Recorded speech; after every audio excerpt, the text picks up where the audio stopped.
the White House, President Eisenhower signs the proclamation that makes Alaska's entry into the Union official, nearly 92 years after Lincoln's Secretary of State bought the territory from the Russian Tsar for $7 million. The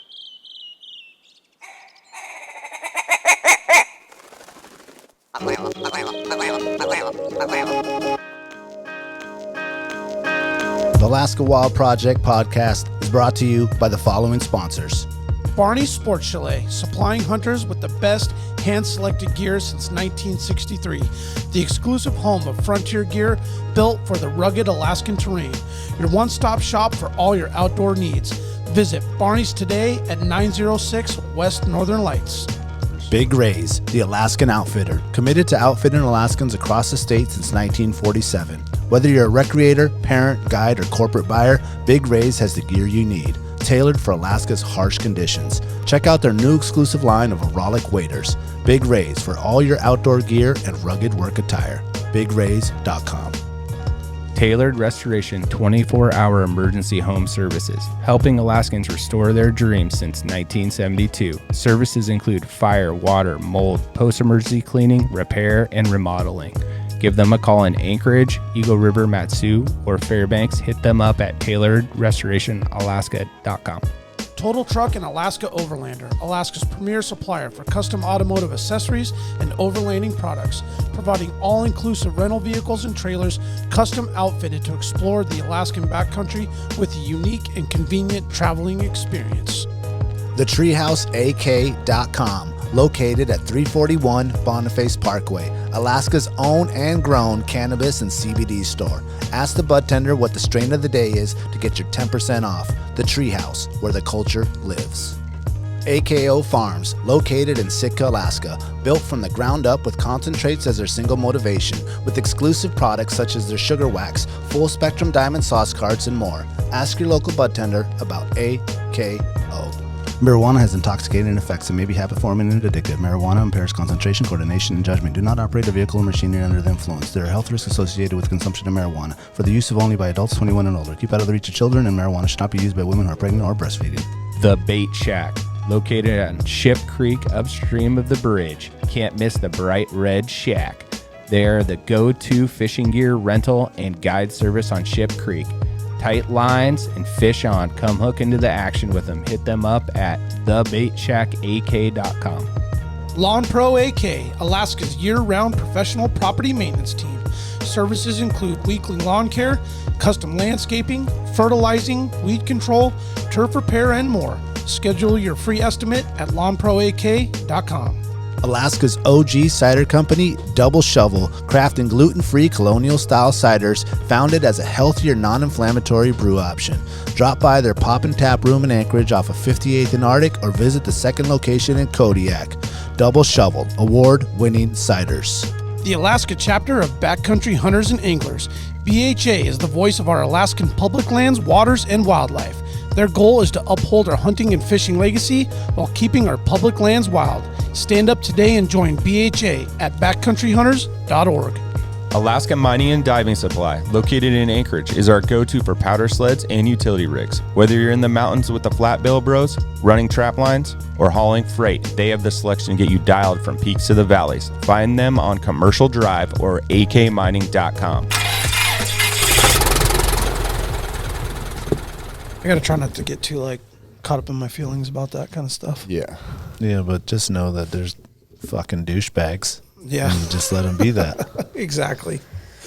That's why we talked about this earlier, or I was in studio the other night when we did the Freaky Deaky, and it was actually really interesting kind of being on the sideline listening. And I felt like I released a lot that evening. You did good, man. And speaking of release. Did you get exercised?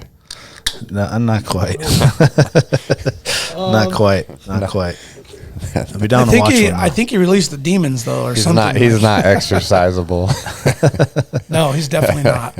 No. The priest quit and walked out. I was like, No, you're on your own with that one. Daniel never let the demon in. Yeah. So exactly. I was like, oh, this is some weird shit going on here. I'm out. Be the demon. They all push the Kool-Aid over. You're like, nah. I'm gonna pass. I'm allergic. That was fun though. I like to go on their show actually. Well, we were talking about haters. I was just going to make my point real quick. Please do. Listen up, haters. I was just going to make my point. It was like, Scott was like, oh, he just wants to fuel them and piss them off, or like figure out a way to ruin their day when they talk shit. And Christian was like, yeah, you just roll with it. Good attention, and any attention, good or bad, is attention to your podcast or your cause or your message. Well, a listener's a listener, right? Right. Exactly. A download's a download. You want to hate and give me a download? High five, man. Keep it moving. But, I was just like, Daniel said it best. He's like, you just kill them with kindness. Yeah. You know, they hate, and you're like, cool, man. Thanks for taking the time to make a comment, whatever that was.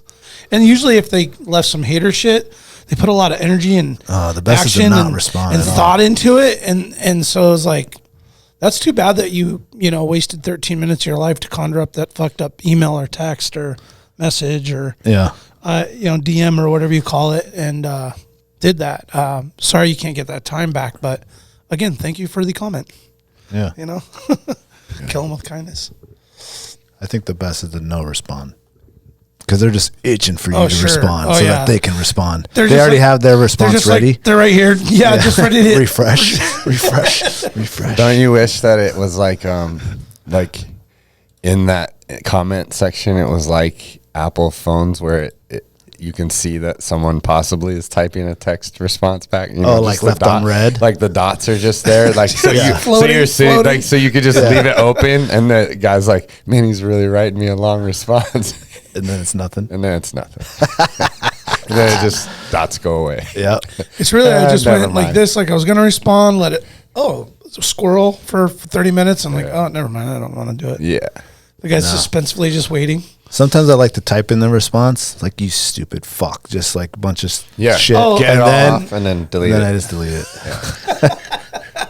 You go, never mind. Yeah. Or I think about, this is what I would say. Thanks. Yeah. And set up a burner account. And well, Like I said, you want to figure out a way to ruin that person's day somehow. Yeah. Bust them out, find dirt. But it's not worth it. No, because then you're just a politician. Yeah. Right. Well, it's funny to see. Well, I guess it's not funny, but haters, like even around close. Like we were just talking about someone we had on the show. It's like, now it's weird. You know what I'm saying?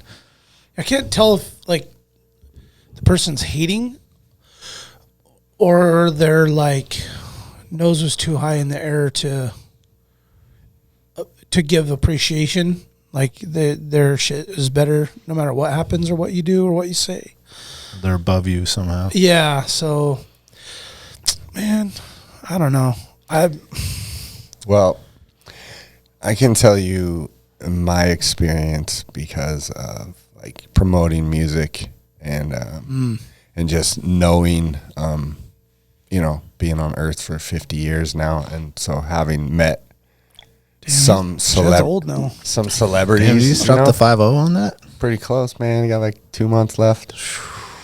But just having some interactions with some people who, have a celebrity status, and I've definitely fucking chewed on my shoe a lot of times about people where I was like, really had that wrong. Yeah.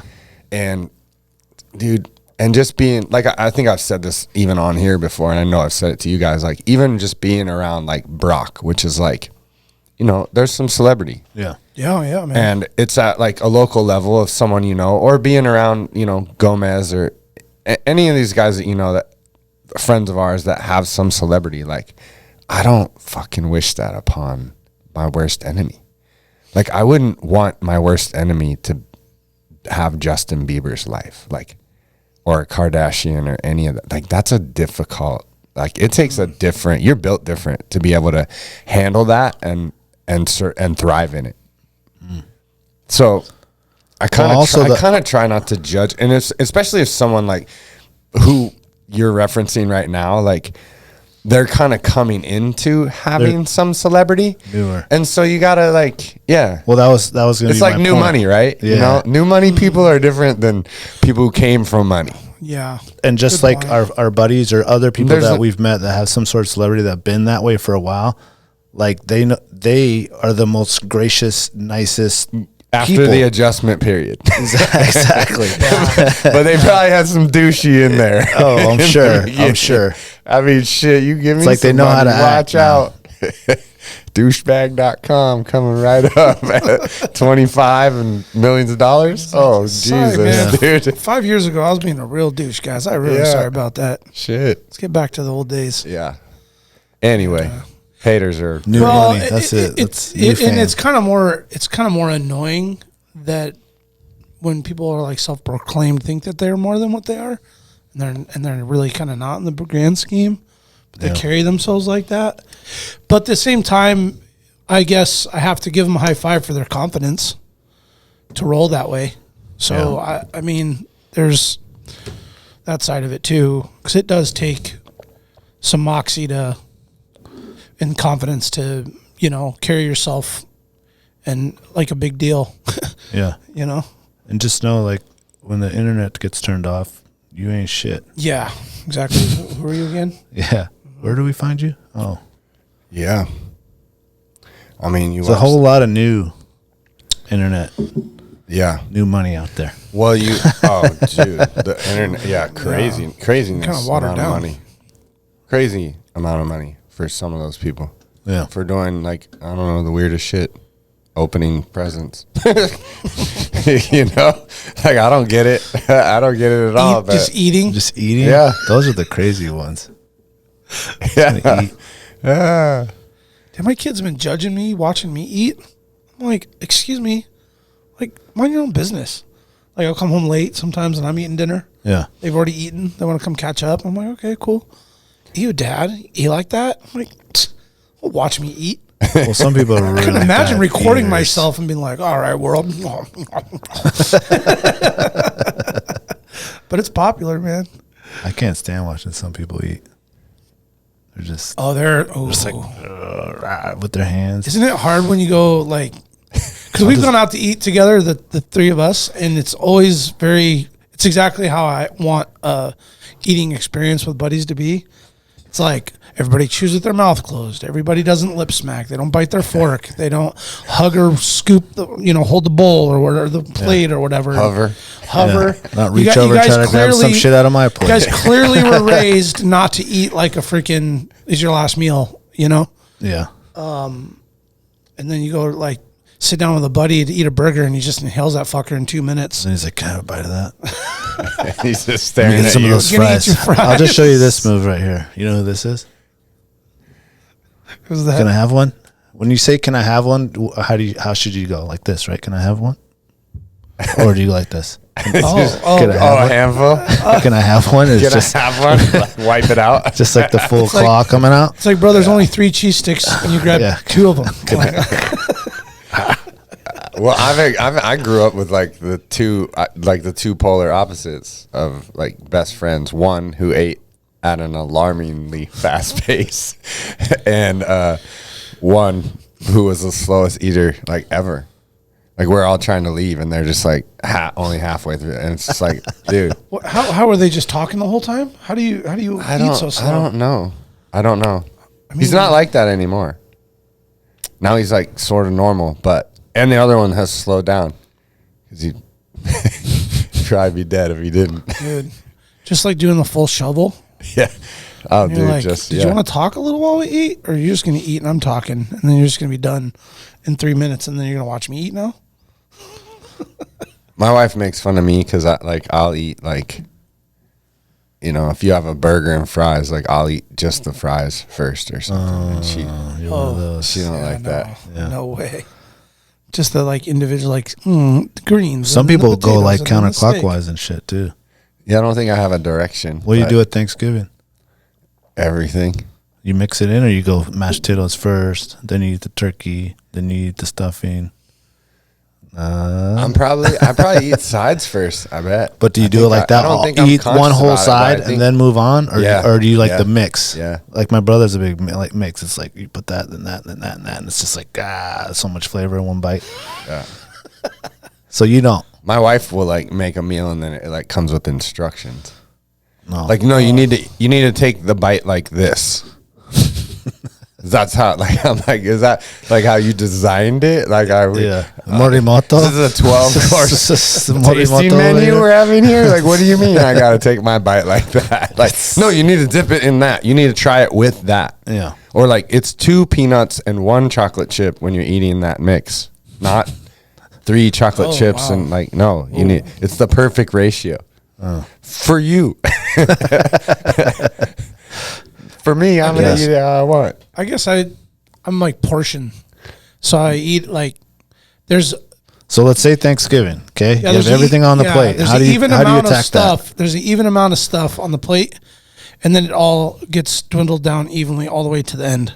So there's always one last bite of all of it together. Yeah, there's it just gets eaten in like in a group. I gotcha. You know, so I like a steak, okay, and then some potatoes, and then an asparagus bite, and then I do the same thing. It's just kind of do a cycle, Yeah. but not like eat one at a time. Like no way, that's So then like there's all mashed potatoes been eaten, then you're gonna focus. Yeah, I on mean, you want the green meal beans. to mix and the flavors to mix. I don't want it all in one bite, like Carlos style. Where it's just like lemon, nut, I don't want it to mix. brown sugar, salt, just everything. Mac and cheese. Just gives a spoon and a fork. No, I like to make it all last and even, and definitely eat with your goddamn mouth closed, man. Oh, there's nothing worse. I got slapped upside the head. The second I bit a fork or slapped my lips, my mom whap right upside the fucking head. Every single time. Like it was, you did not eat with your mouth closed. Your mom's going to get canceled. She got to watch it. Can't smack a kid no more. I feel like there's certain ages too late to get canceled. Like she's grandfathered in. Yeah. You know? Oh, hell yeah. Yeah. Definitely. That's true. Yeah, if your parents are... Grandparents and moms. Yeah. Grandparents are grandfathered in. Yeah. Like you say whatever you want, racist ass. Yeah. Fucking shit. I don't know about that, but a grandpa like whooping a kid's ass in a parking lot at a store probably wouldn't. No one's probably gonna break that up, but yeah, they can. He's just out there whooping his grown son's ass. Yeah. I mean, that's what I'm gonna be when I'm old. I'm not pull him down. I'm just gonna say whatever the fuck I want to say. Oh yeah, this podcast is only gonna get better. And then just act. As I start coming out with my real opinions on shit. Yes. Alaska Senile Project. It's going to get real funny. Is there any old geriatric ward dudes that have a podcast? It's just like 2 80-year-olds. Oh, there has to be like old timers. Yeah. Yeah. I mean, there has to be, right? Like Grumpy Old Man podcast. Yeah. Oh, that would be the best. Yeah. It's called the Saggy Balls Podcast. I sat on my balls podcast. Well, we don't have that much longer to. Oh, Chad's almost there. I was gonna say he's on his way. I got 2 months, dude. AARP's gonna be sending him emails quick. Yeah, dude, I'll be able to take you guys to the movies for cheap. Oh, damn, cheap. Yeah, get that get that elderly discount. They keep moving the goal line though. Yeah, you notice that? They have. What is it now? You have to be like 80. I think it used to be like if you were 65 or 60, like your season pass at Alyeska was like dirt cheap or free. Well, the hunting too. Now you got to be like 1,000 hunting license years old. and fishing license is forever too. I think it's 65. 65, yeah. But they keep moving that, even like Social Security and all that. I think it's up to 67? like 68 now or something. Damn. They're just like, nah, man, we need that tax money. Keep working. You ever seen what you would get? I had like $5 or something. Like what you get a month if it's still there. It ain't. Yeah. You seen it? Yeah, it's not livable. I know, but it's not nothing. It's not nothing. Social Security? Yeah. It's like $900 a month or something. No way. You work bigger jobs than me. Not really, dude. Construction, like seasonal. Yeah. Okay. Yeah. But if you work like a straight up 9 to 5 for 30 years, where I'm almost at, it actually adds up. Social Security does? Yeah. Or like, yeah. Yeah, I don't know. I'm probably going to die. Like my dad and like I talked to someone else what they're getting. I was like, what? 3, 4, 5 G's a month? It's crazy.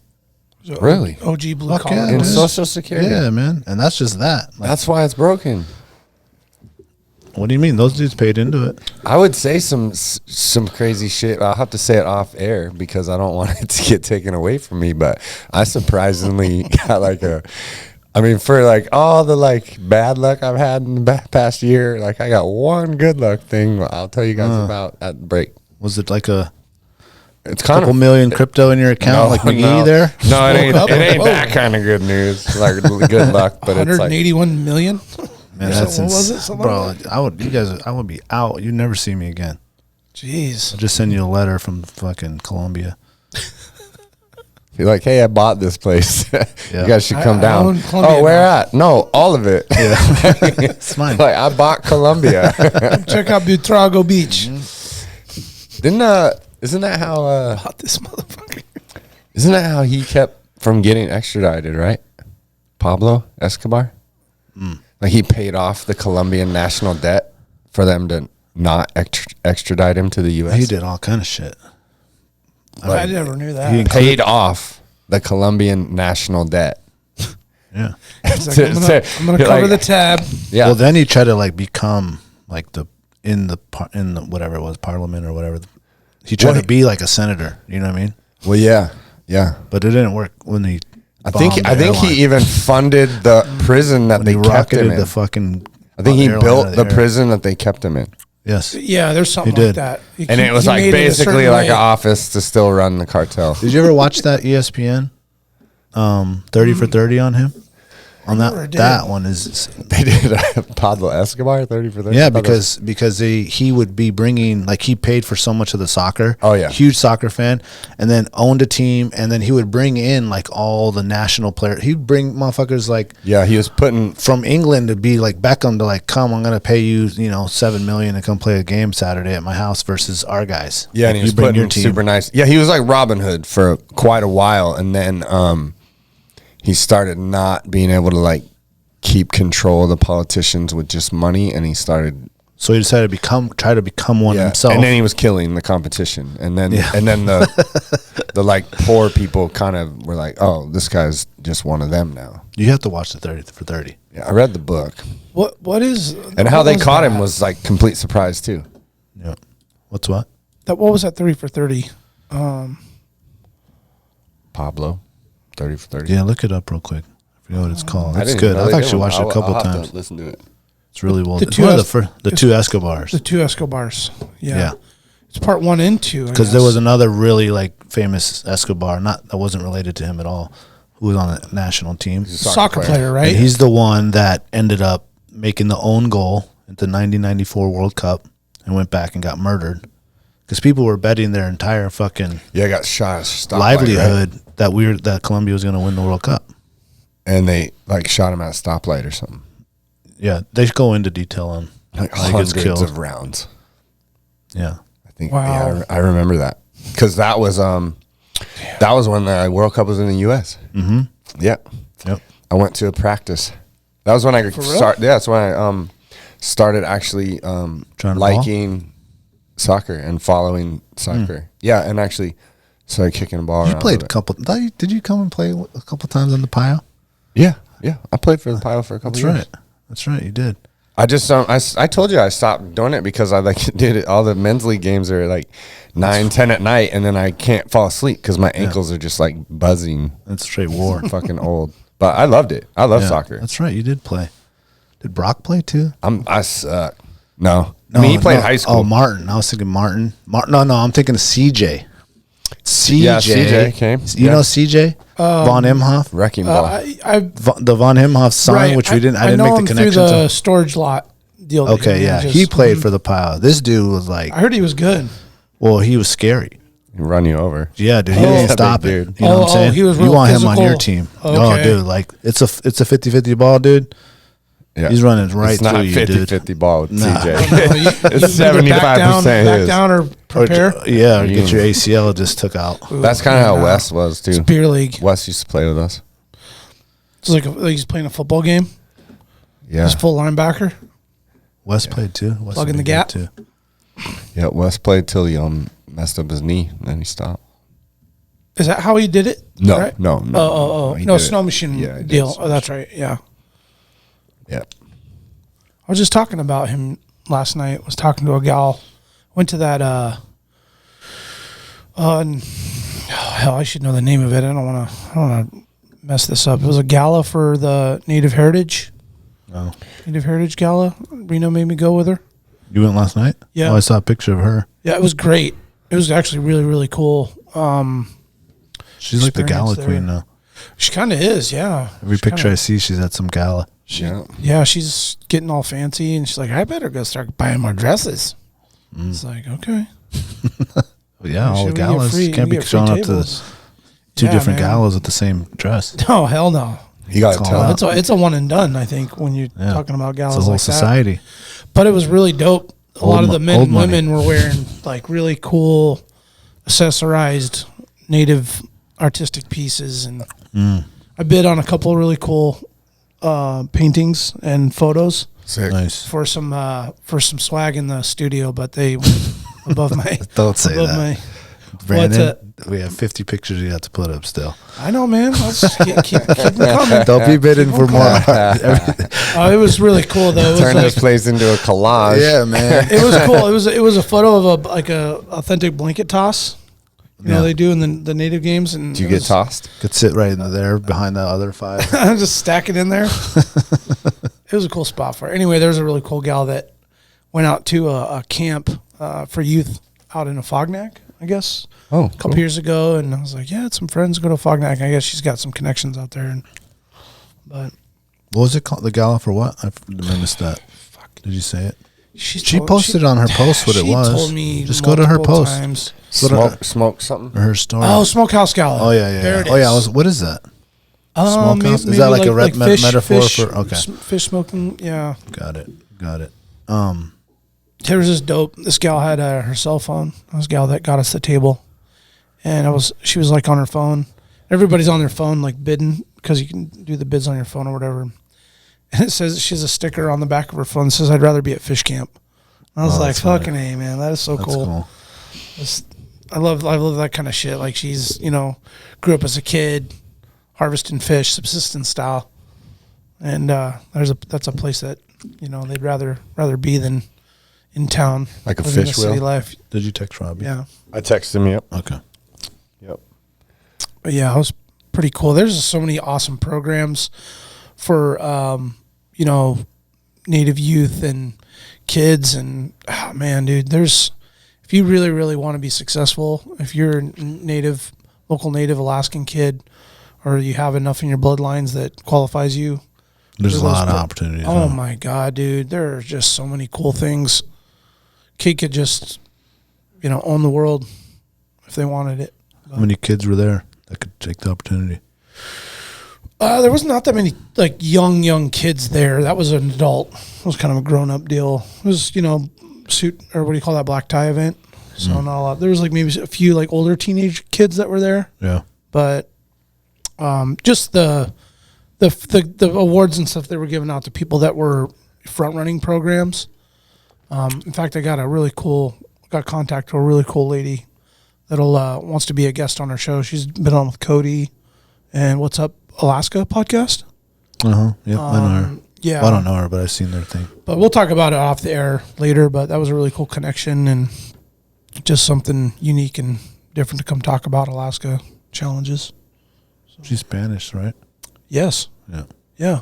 Mm-hmm. Okay. Cool. Yeah. So you know what's up. Anyway, that was a good time. That was a really good time sitting and watching listening to some of the old guys talk about like a seal hunting trip they went on, and another guy went harvesting a whale earlier in the year, and going up for what were they hunting? Oh my gosh, it was like the mighty marmot. It was a type of whale, pilot whales or something. Anyway, they're just really tough to get. And anyway, they were just talking about the process. Bowhead's what they hunt, right? Yeah, they were hunting something smaller, pilot, though. I think you're right. I think that is the name. Yeah, pilot's kind of like a small orca, kind of a very aggressive. Seen those out in the Sound this summer. It's pretty cool. I've never actually seen them in person. Are they, porpoise is what they're, right? Pilot porpoise. Yeah, they're like a hybrid between a porpoise and a killer whale. Yeah, kind of in between. I've like seen one size. before out there on. Yeah, really aggressive. Mm-hmm. They were just crushing the kings. They were out chasing the balls of kings. It was pretty cool. But I was fortunate to go to that last night. I was grateful to be part of that little community of folks and Where was it truly at? passionate at the Denina. Oh, Good. Denina. Good setup. was Oh, good. and they served. Nikki Graham was on the team to create the menu, and they served a nice. She's the real gala queen. Oh yeah, for sure. Like officially, but served bison Oh, that's cool. was the protein, Yum. and it was a Hell little yeah. dry, a little lean because it's hard to cook that, especially for what 600 Hard to people let or it sit something. there. Yeah, Still totally. gonna cook. But it was Yeah. delicious. Might dry out under that red lamp. Yeah. Yeah, I mean they did the best they could, like the Yeah, way they were that's- serving it. That's impossible. I could tell they got frustrated with me because I was out bullshitting, and then I came back to the table and everybody eating their salad. So they were like, okay, waiting for everybody to eat their salad so they could bring the Oh, it was like entree. fully. Oh, it was like that. Yeah, it fully was served? like rotating. Yeah, nice. and so I kind of screwed up the timing of the table because I wasn't really trying to. You know me, I don't like really want to eat at first. Yeah, I don't want to eat till the Get end. my drink on. Yeah. Yeah, So, but it was really good meals. that's cool. awesome. It's fun to get dressed up and do that stuff. Man, It is. I had some fit issues. Oh yeah, Outfit fitment issues, and then like a final. they need like the final. dress up hoodie. Oh man, dude! On that note, man, I figured out what I'm gonna do next year when I go to that gala. 'Cause I'm definitely gonna go back. So I'm gonna have a black bear vest made, hoodie vest, hooded vest. vest, like the Cirque vest. Yeah. Stone Glacier, but speaking black of bear that, style. I got one of those. Did you really? Same one, but we can twin it up. Oh, nice. Same color. Yeah, I had to go that Nice. What size did you end up getting? XL. color. XL. Did you notice it's pretty like? I haven't tried it on yet. Oh, okay. I haven't brought it in. They're so really, much, really like athletic fit around the torso. So it's a little bud. just lean and mean. He's like, what are you trying? Bro, I'm an athlete. I was struggling. I had like 3 really nice suit and tie outfits and one fit pretty good, so I went with that one. Oh, you did like me on Halloween. It wasn't what I wanted. I was Yeah. like, I want to wear this. And I'm like, Don't breathe hard. You'll blow a button. oh hell yeah! I was like, nope. And so then I'll make this quick. We get through the night, and we're getting ready to walk out, and I'm just like, what the hell's on the bottom of my shoes? And mind you, these are like I bought them 10 years ago, but they're I don't know $300-400 pair of Echo dress shoes. And Classic Nordstroms. Yeah, back then I was told that those were the hot boy nice ones. They were $300 in shoes. high school. I think they were. I have $300 shoes. They're called, Candace, like you gotta have Called these. Scarpa. yeah, Yeah. or snowboard. She's like, dude. these are like a buy once, cry once dress shoe. Have them forever. Yeah, the Echoes in high school. Yeah, I was like, whatever. No, they're like Like the dress. Doc They're like Martens dress before that. shoes. Echoes though. So there's like the Echo like day shoe or whatever, like regular daily shoe. Yeah. These are like dress shoes with Gotcha. with the square toe and the. Oh, Yeah, they're nice. So suit and tie shoes. I rock these like I don't know, wear them once every year or whatever. yeah. And I'm walking out of there and I'm like, what the fuck is on the bottom of my shoe? Like I've stepped on something. So I'm like pushing my heel and just the sole on the shoe is just coming apart. Oh, And I'm like, what the Damn. hell? You straight up Zion those things? Bro, blew out. Full blowout. Rena's like, are we going to go out after? I was like, nope. I was like, look at these shoes. I was like, this is embarrassing, okay? Like, I've never experienced that in my life. Sasquatch. And I was at a freaking gala wearing nice dress shoes that were coming apart right before everyone's eyes. I was like, I mean, they're just so $300. embarrassed. No big deal. Came home threw those shits right in the freaking trash, dude. I'm sure their warranty program's Yeah, great. they lost my respect. just go back to Nordstrom's. Take them to the rack. Be like, hey, you got these Speaking about of 12 years warranty ago. programs, though, I sent back Bought these in 2010. my uncle's rifle I told you that I picked up, and I The .6. and I rebuilt it and put a new stock on it and all that. I set that scope up and I noticed that the crosshairs were like broken. Oh, So I sent it back to Leupold and dude, they fixed it all. And I was worried that they were gonna just like, cause that model is like, I don't know how old that scope's, like 20 something years old. So I assumed that they were just like, they don't make it anymore. Yeah. And you can't buy it. So I thought they were just gonna like send me a new scope. They fixed it. They fixed the whole thing and like sent it back. So I got to keep like, my that's cool. uncle's scope, which is rad. And it's like, fuck, works super good now. What kind is it? Loophole. Oh, loophole. It's like I don't know. It's like it's called the Very 2 or something like that. It's just like a little 3x10 adjustable scope, but it's perfect for that rifle. And I was just like impressed with like how quickly they fixed it and sent it back. Yeah. You ready to go shoot that now? Yeah. I just mounted it yesterday. Nice, I'm ready. man. I'd love to. I think I'm gonna give it to Brandon for Christmas. Oh, sweet. He wants to hunt. Nice. That'd be a good Christmas present. Yeah. Did you get him like putting in for permits or anything like that? No, because I just wanted to, I would hate for him to like draw something and then have that pressure. I'd rather him just like go on a couple with me and see that this is something you really want to pursue, rather than like me being like, bro, you got that bison of a lifetime. You have to go. You'll never you draw this again. So don't fuck around. Don't fuck. You got your dates. Nah, I'd be like, because he wants to that hunt, right? He really wants to film too. Yeah. So yeah, which is cool. Oh yeah, works out great. Actually works It'd out. be so nice to have somebody that was just certified to do that. And you're in shape. Cool. Yeah. And young. You like to carry heavy shit? Yeah. Good. Perfect. There you go. Take this tripod. How do I get in shape for this hunt? Oh, just stuff 100 pounds in this pack and go walk around the neighborhood for a few hours. Tripod, Tell me, camera. Come back out limp, dude. You're in. That's right. All right, we'll be right back.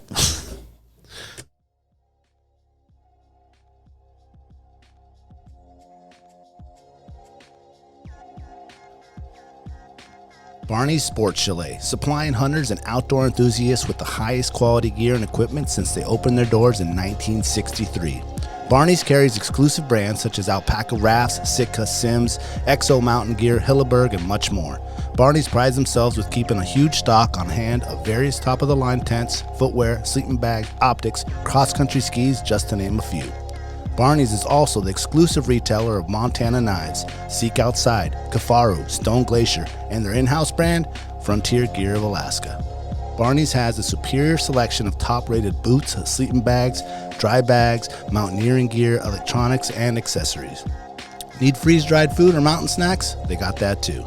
Barney's now has an amazing new paperback catalog available for in-store pickup or online order. Visit them today at barneysports.com, or even better, stop by the store in Anchorage at 906 West Northern Lights. If you want the best, there's only one name in the game, Barney's Sports Chalet. Alaska Mining and Diving Supply, located in Anchorage for 47 years, has expanded 3 stores. The main store, the largest Skidoo sled dealer in North America, also has Can-Am, Sea-Doo, Climb, Suzuki Outboards, Honda Outboards, generators and snowboards, Kingfisher boats, and so much more. Alaska Motorsports and Equipment just next door, which was previously Anchorage Suzuki Arctic Cat, for all your Arctic Cat, Suzuki ATV, Husqvarna, Generac, Mahindra Tractor, and now Argo Pro and Sasquatch needs. And to round it out, also next door, the brand new Alaska Mining Superstore, for the largest selection of recreational and light commercial mining equipment anywhere, period. The Alaska chapter of Backcountry Hunters and Anglers. BHA is the voice of our Alaska public lands, waters, and wildlife. From national level policy work to engagement with boots on the ground projects from Kotzebue to Ketchikan. BHA performs public land cleanups, hunting and fishing clinics, and community education to help take your game to the next level. BHA's community-minded goal is to uphold our hunting and fishing legacy while keeping wildlands wild and fostering the next generation of sportsmen and women for years to come. Make sure to follow BHA Alaska for upcoming events, local brewery pint nights, and more. Stand up for Alaska public lands and waters by supporting the Alaska chapter of Backcountry Hunters and Anglers. Join us today at backcountryhunters.org. The Treehouse AK, your one-stop dispensary located at 341 Boniface Parkway. When you pull up to the Treehouse, you'll notice the beautifully hand-drawn art by Alaska's own Ted Kim.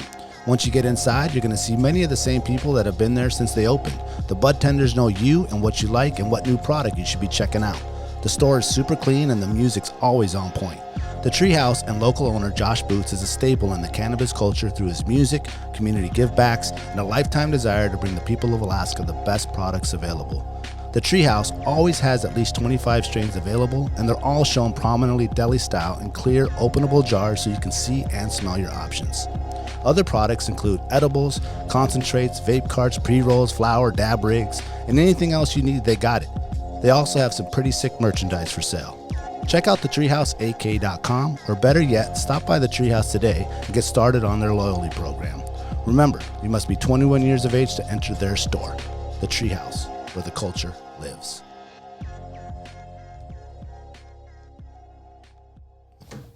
It's all of it. The full Monty. Oh. Why don't you walk us through what we're about to, who we're calling here? Also, we're gonna have Robbie Kroger, I think is how you say it. Kroger. He started Blood Origins, which is a podcast, and they're on Instagram. I'm not sure what other platforms he has, but he's kind of just he's kind of taken the lead on trying to portray hunting in a better light and trying to kind of like change the narrative on a word that's kind of been hijacked and turned into a bad word, which is trophy hunting. And he is from South Africa, now lives in the US. He's a biologist, I believe. And so he has a really good understanding of the North American conservation model, which is pretty much based on hunting. And he understands, he does a very good job of explaining the consequences of hunting. And he uses that word a lot, and I've kind of hijacked that word, stolen it, borrowed it, whatever. When I try to explain it to people, when people don't understand like why it's important that some rich guy is allowed to, you know, pay $400,000-$500,000 and go shoot a zebra or an elephant or a lion in Africa, because that money isn't going to come any other way. And that money pays for anti-poaching programs. It pays to keep animals around. And that is a thing that I don't think gets pushed enough. And Robbie can fill us in on a lot more of it, but he's doing a really good job of defending hunting. Got it. We need that. Almost like the original How. Yeah, that's Right? right. Yeah, well, how is like kind of the other side of that coin, where Charles over there is trying to, like, he's bringing the awareness of the stuff that is like politically moving through, and laws changing, and the kind of anti-hunting movement having a lot of lobby money, and a lot of, you know, they stay in politics, and you know, a lot of these companies have huge donors, so they have a bottomless supply of money, which is kind of funny, right? Because the anti-hunting movement, like if they put that money into conservation, then they wouldn't even. Yeah. Okay. There you go. I don't know. It'd be double the conservation. Yeah. And Robbie's just more of a kind of trying to change the narrative on like hunting is this redneck blood sport thing that it's really not. Like all of us know. Like, I mean, we cry like babies when we're Was doing that a Van Damme reference? What? Bloodsport? It could be. Remember that? Great movie. Yeah. Splits under the water, dude. Yeah. Remember that? He's a king of splits. He did like the Oh, splits, dude. didn't He made me want to do the splits as a Not kid. me. I couldn't. I did the splits on he? I was Friday. never a fan of his. I was never Those a fan dress of shoes that on. guy. Yeah, your shoe did the splits. Definitely a full blowout. All right, well, let's call Robbie, see if this technology works. Tore my crotch out, man. It was horrible.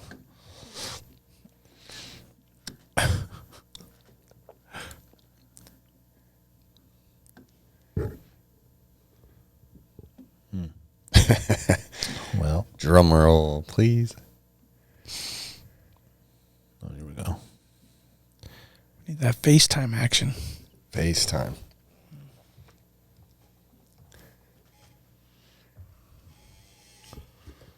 We gotta get a camera set up.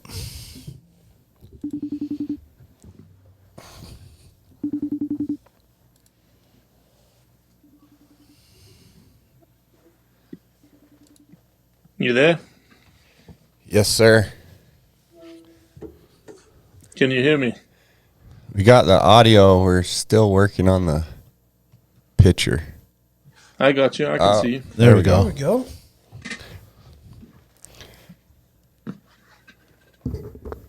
How's it going Ain't you down all there? Fancy. Oh man, it's doing well. Beautiful, beautiful day in Memphis, Tennessee, and it was actually beautiful, man. 55 high, low perfect. freezing, so perfect. Oh, well, it's 8 here. Yeah, that's way too cold. That's why I do Yeah. not live in Alaska. Well, this isn't too normal for us, but Well, welcome on, Robbie. Thanks for your time today, man. Appreciate you coming on. Oh no, I appreciate you guys. We got the kids out the house, so wife's cooking dinner, and we're gonna watch a horror movie. My wife has a PhD in 18th century Gothic literature, so she's like, "You want to watch a horror film?" And I was like, "I guess, yeah, all right, let's do it." That's what your night's going to be. All right. Sounds like a plan. That's great. That's a heck of a date night situation going on there. Yeah, that's why we moved to Memphis, man. The in-laws are 15 minutes away, and the kids love going to spend time over there. So, like, and it's Thanksgiving week, so you guys go over there, and we're gonna get some sleep. Perfect. yeah, nice. Well, Robbie, thanks for coming on, and thank you for all the work that you do with your podcast and bringing awareness to all the things that you have been doing and are currently doing. I know that there's a lot of fans of your show up here in Alaska. As you know, we're a very big hunting community and culture up here. I think one of the first podcasts that alerted me to your show was I think it was titled or something about rich sheep hunters. Like all sheep hunters are rich guys or something. Oh yeah. Not that we tend to dive head first into controversial topics because it's just I think a lot of people try and avoid controversial topics because they just don't know how to have good discussions around hard things. And, Blood Origins, we pride ourselves in the way that we are able to have discussions and able to look at both sides of the coin. And we haven't really made up our minds truly when we get onto a podcast with people. We want to hear from, people who have differing opinions than ours. And unfortunately, I think it's probably one of the biggest cancers in our hunting industry, in our hunting culture, is that we have this almost like tribalism, competitiveness built into our DNA that just says that if you don't hunt the way that I hunt and you have more money than I have, I'm going to cause a big ruckus around it, and I'm going to, I don't know, make a big deal about it and call you all sorts of names and sling mud. It's like, guys, man, shit, we're only 5% of the population. We're a minority of minorities. Let's just quit this nonsense, man. Yeah. Can you give us a little history on yourself and a bit on your background and maybe what inspired you to begin Blood Origins? Yeah, so I come from a family that's steeped in hunting heritage. My grandfather hunted essentially the two hunting meccas that this world had to offer, according to him. He hunted Siberia, northern China, and Tibet in the 20s and 30s. Like, I don't know anybody, I've never read an article or a story of anybody that hunted white-eared pheasants in Tibet. My grandfather hunted them. My grandfather hunted for the pot. He was a hunter-gatherer in Manchuria at the time, in the 30s and 40s and early 50s. And then he immigrated to Mozambique with his family. He got a job there and pretty much lived the heyday of Africa in the 60s and 70s until revolution hit Mozambique. And so I've got phenomenal stories. I've actually got some trophies right here on the wall from him, but I never got to hunt. I got to hunt doves once or twice when I was 16. But that was it, man. I didn't really get to hunt. I only got to hunt really when I came to the States and did a PhD. I got a PhD in wetland ecology and aquatic biogeochemistry. Learned to hunt here, got involved in hunting here. I'm now raising my boys here, married to a girl from Memphis, Tennessee. And I just started thinking about, like, what am I going to tell my boys when we go hunting? Biologically, I had it all down. I know habitat restoration. I'm a restoration ecologist now, been in the business for 20, 25 years. But I couldn't really explain to them at the beginning of Blood Origins. I really couldn't explain to them why I hunted from a heart perspective and from a soul perspective and from a head perspective. And so I was like, wow, maybe I can learn. We're good? Yeah, we're good. Mm-hmm. Maybe I can learn from like outdoor media and social media about this, like, this simple thing, which is why. Why do you hunt? And I couldn't find it. I couldn't find it on Outdoor Channel. I couldn't find it on Sportsman's Channel. All I could find was people whispering at cameras in tree stands saying, here comes a deer, watch. And high-fiving each other once we killed a deer and we killed something. And I was like, man, that just doesn't feel right. And so I just started, and again, I approached this not from a perspective of like an ego trip for me, because nothing about Blood Origins is Robbie Kroger. It's all about someone else. And so for the first 3 years, we told stories of hunters, of why do you hunt? Some of the biggest names in the industry we got involved with, so Jim Shockey, or Will Primos, or Cuz Strickland, but then absolute no names. Joanna Dart, a Korean adoptee in Michigan. Joey Gaucher, a guy from a big duck hunter in Louisiana.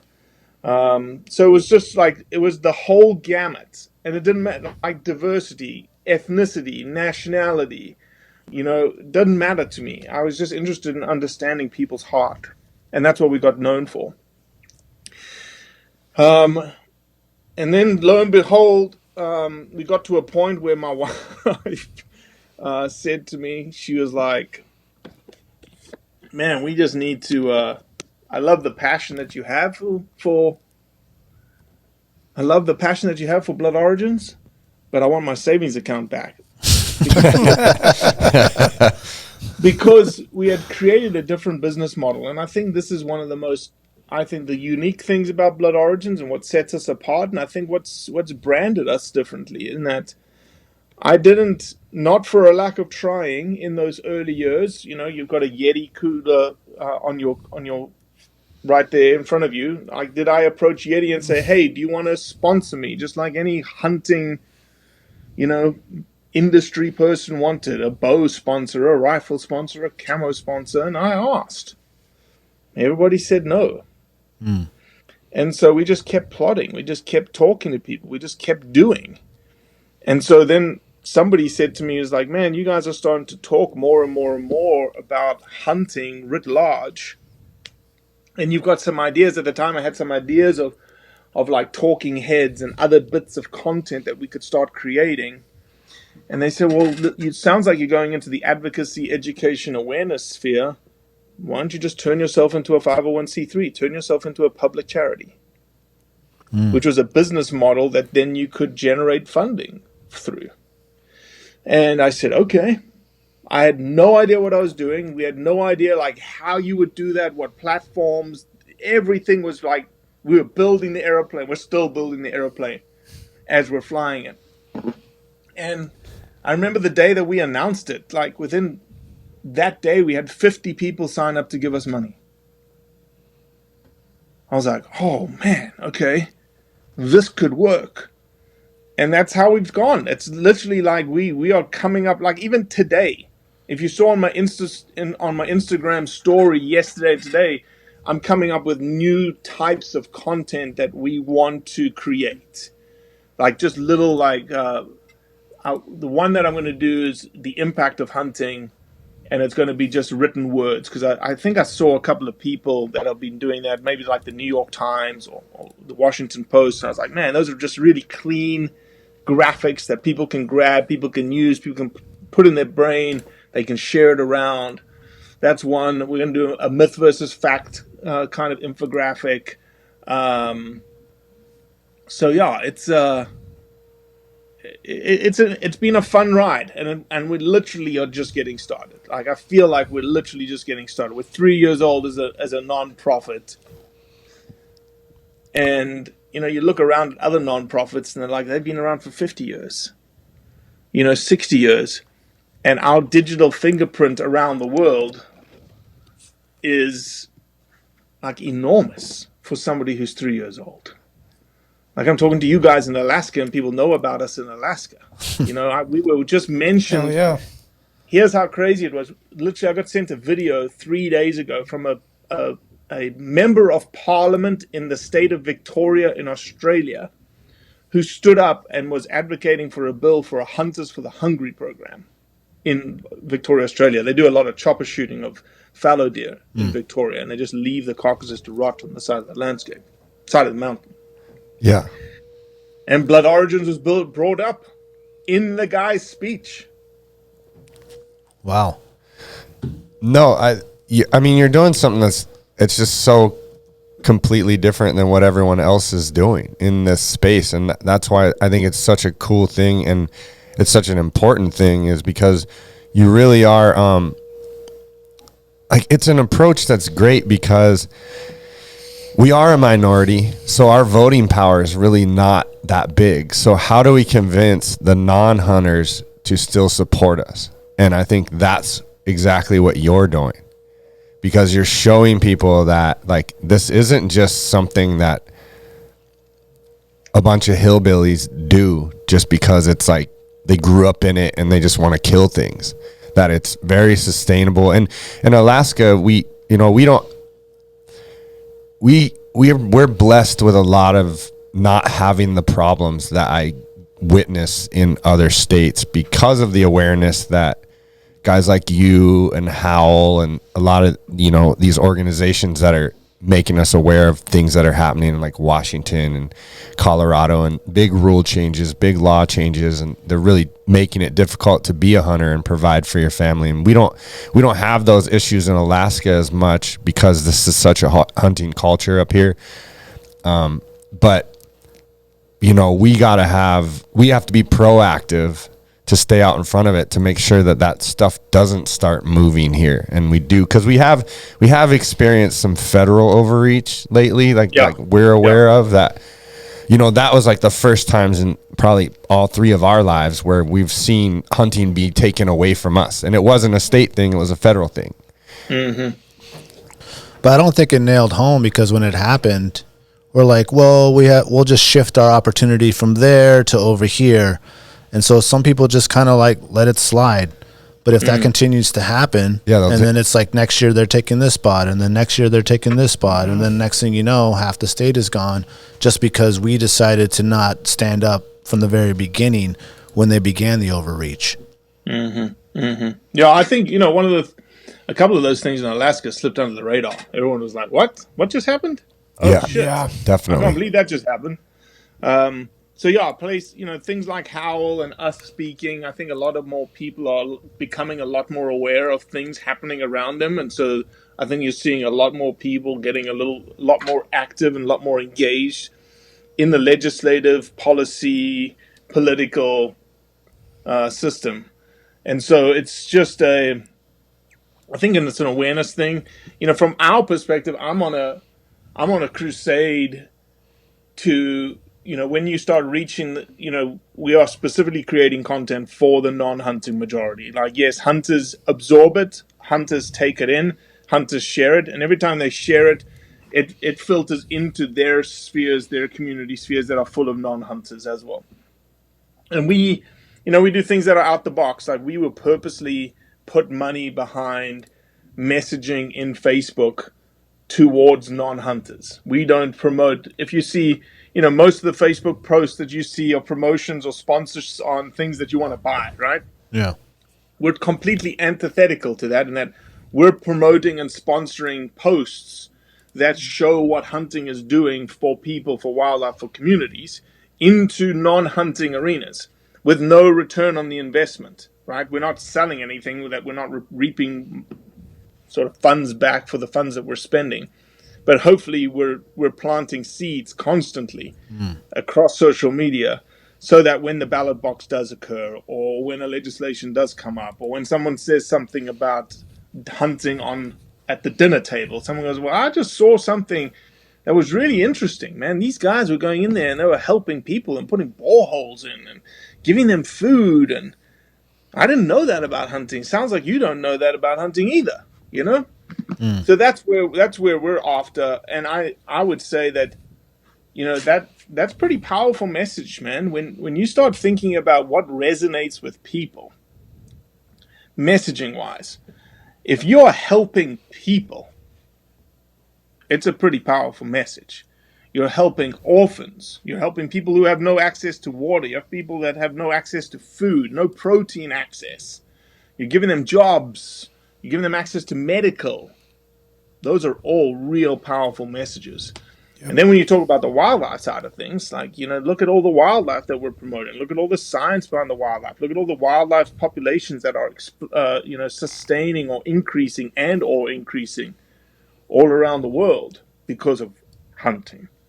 And so those are the kinds of things that we're just going to double down on, even, you know, triple down on in the next 12 months to 18 months to 24 months. We had a massive, massive victory in the UK. Yeah, big time. Trophy hunting bill that has been happening, literally being pushed for the last 3 to 5 years. Ever since we started Blood Origins, we knew about it.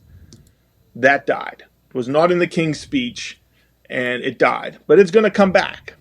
And so when it comes back, we've got to have our ducks in a row even more than before.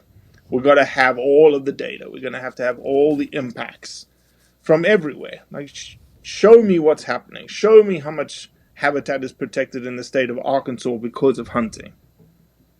It's like it's like 3.6 million acres in the state of Arkansas. I wonder how many acres are protected through hunting, for hunting in Alaska. A lot.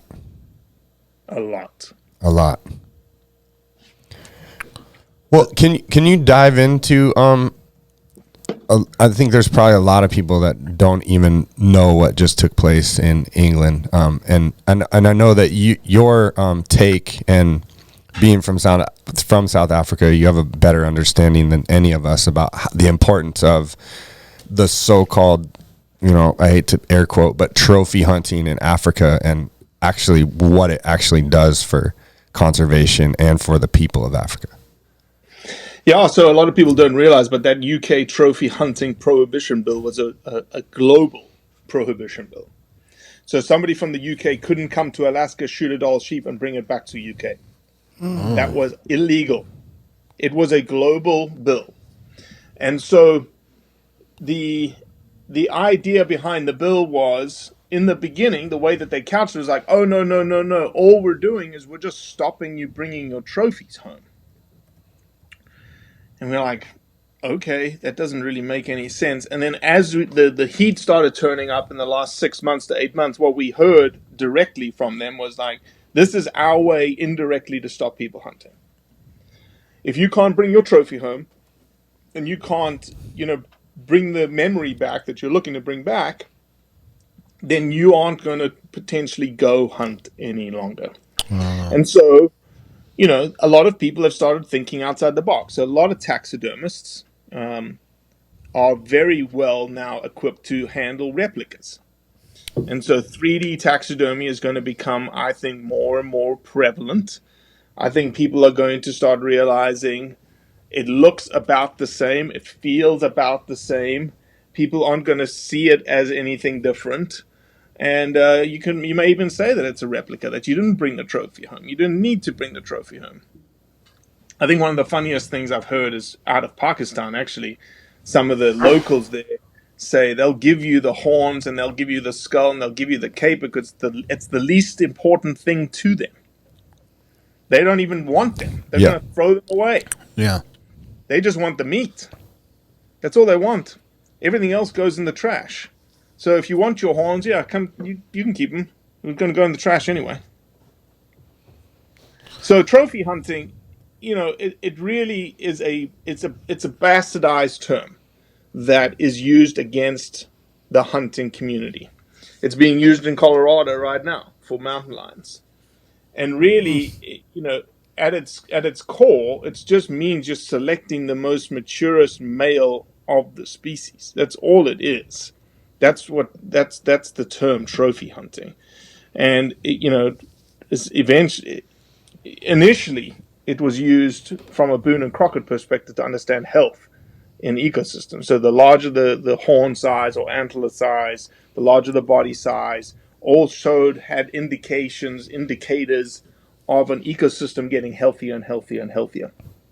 And that's why you kept score. That's why Boone and Crockett society exists, is to keep score of those animals to show how they have changed over time to become better, become bigger, become more mature on the landscape, which means better regulations, healthier habitats, less human pressure on those animals. And so, yeah, unfortunately, the trophy hunting connotation, and to your surprise, I was talking about Dall sheep, but there is a sort of connotation when someone says trophy hunting immediately to go to Africa, right? Elephants, lions, leopards, buffalo, whatever. It's all tied to Africa. And it's the same scenario as if you're hunting a Dall sheep. In South Africa, they see it as an economic asset, the wildlife, and you don't want to take anything but the maturest male out of the population because it's the least needed item in the population. I've got a podcast coming called why do we hunt old decrepit males from a hunting perspective? Why wouldn't you? It's the species. It's exactly the animal that you want to take from a hunting perspective that has negligible effects on the population. Sometimes even it has positive effects because you're seeing some sort of, in those big old large males, some sort of infanticide, which is killing of the cubs, killing of the young of certain species, specifically in bears and lions. So that's what you want. And people say that you hunters, you have no respect for wildlife. You indiscriminately take wildlife, and it's like, no, it's completely the opposite. Like, we're probably the most selective people when it comes to management of wildlife, because at the end of the day, ask 100 out of 100 hunters, do you want to see more wildlife tomorrow or less wildlife tomorrow? Yeah, easy answer. More. Yeah. That's it. Do you think the trophy hunting word, it's a semantics thing, as we've seen, culture and words change, that we are not allowed to, we shouldn't say anymore? Maybe our grandfathers use this terminology. Is there a better word? Nobody used that terminology. Your grandfather didn't use the terminology. Nobody says, I'm going trophy hunting. Exactly. That's what. Yeah, I know exactly. So it's like, should we create a better word that we can use? So the way that I've explained it to a vegan is this. I've explained the whole old male population whatnots, and I said, actually at the end of the day, we as hunters say, hunting is conservation, and through the method of taking old males, that is you essentially conserving the population. So it's conservation hunting. That's the word that has been bantered around to come out of Africa. The problem is you cannot get rid of the trophy. You cannot get rid of trophy hunting. It's never going away. And so if you start saying conservation hunting, someone's just going, well, you're just changing the word and putting lipstick on a pig. Yeah. Essentially. That's what they mean if you want to change it. So you've got to just address it for what it is. And are you the issue is with you killing the animal and taking some part of the animal home with you. In Africa, you can't bring the meat home. You can't bring it to America. USDA, APHIS will not allow you to bring meat into the States. So the meat's all used. It's not like it goes to waste. It's not like it rots on the side of the land, on the side of a mountain, sorry. Same in Colorado. They say when you hunt mountain lions in Colorado, you're trophy hunting. Well, by definition, it's a big game species. And by law, you have to take the meat off the mountain. And so essentially, you're using the meat. Rich Fronin just posted a big trophy bear that he killed that we got involved with in the last 3 or 4 days. And they're all up in arms because it's a trophy picture of Rich smiling behind a dead bear. Well, it's a bear as well. Bears just tend to send people into different orbits. Oh, for sure. From a comment perspective. And I said, well, what would you prefer? What if he had caped out that entire bear, laid the skin and all the meat and the skull and took a picture of him smiling? Would that be a better picture?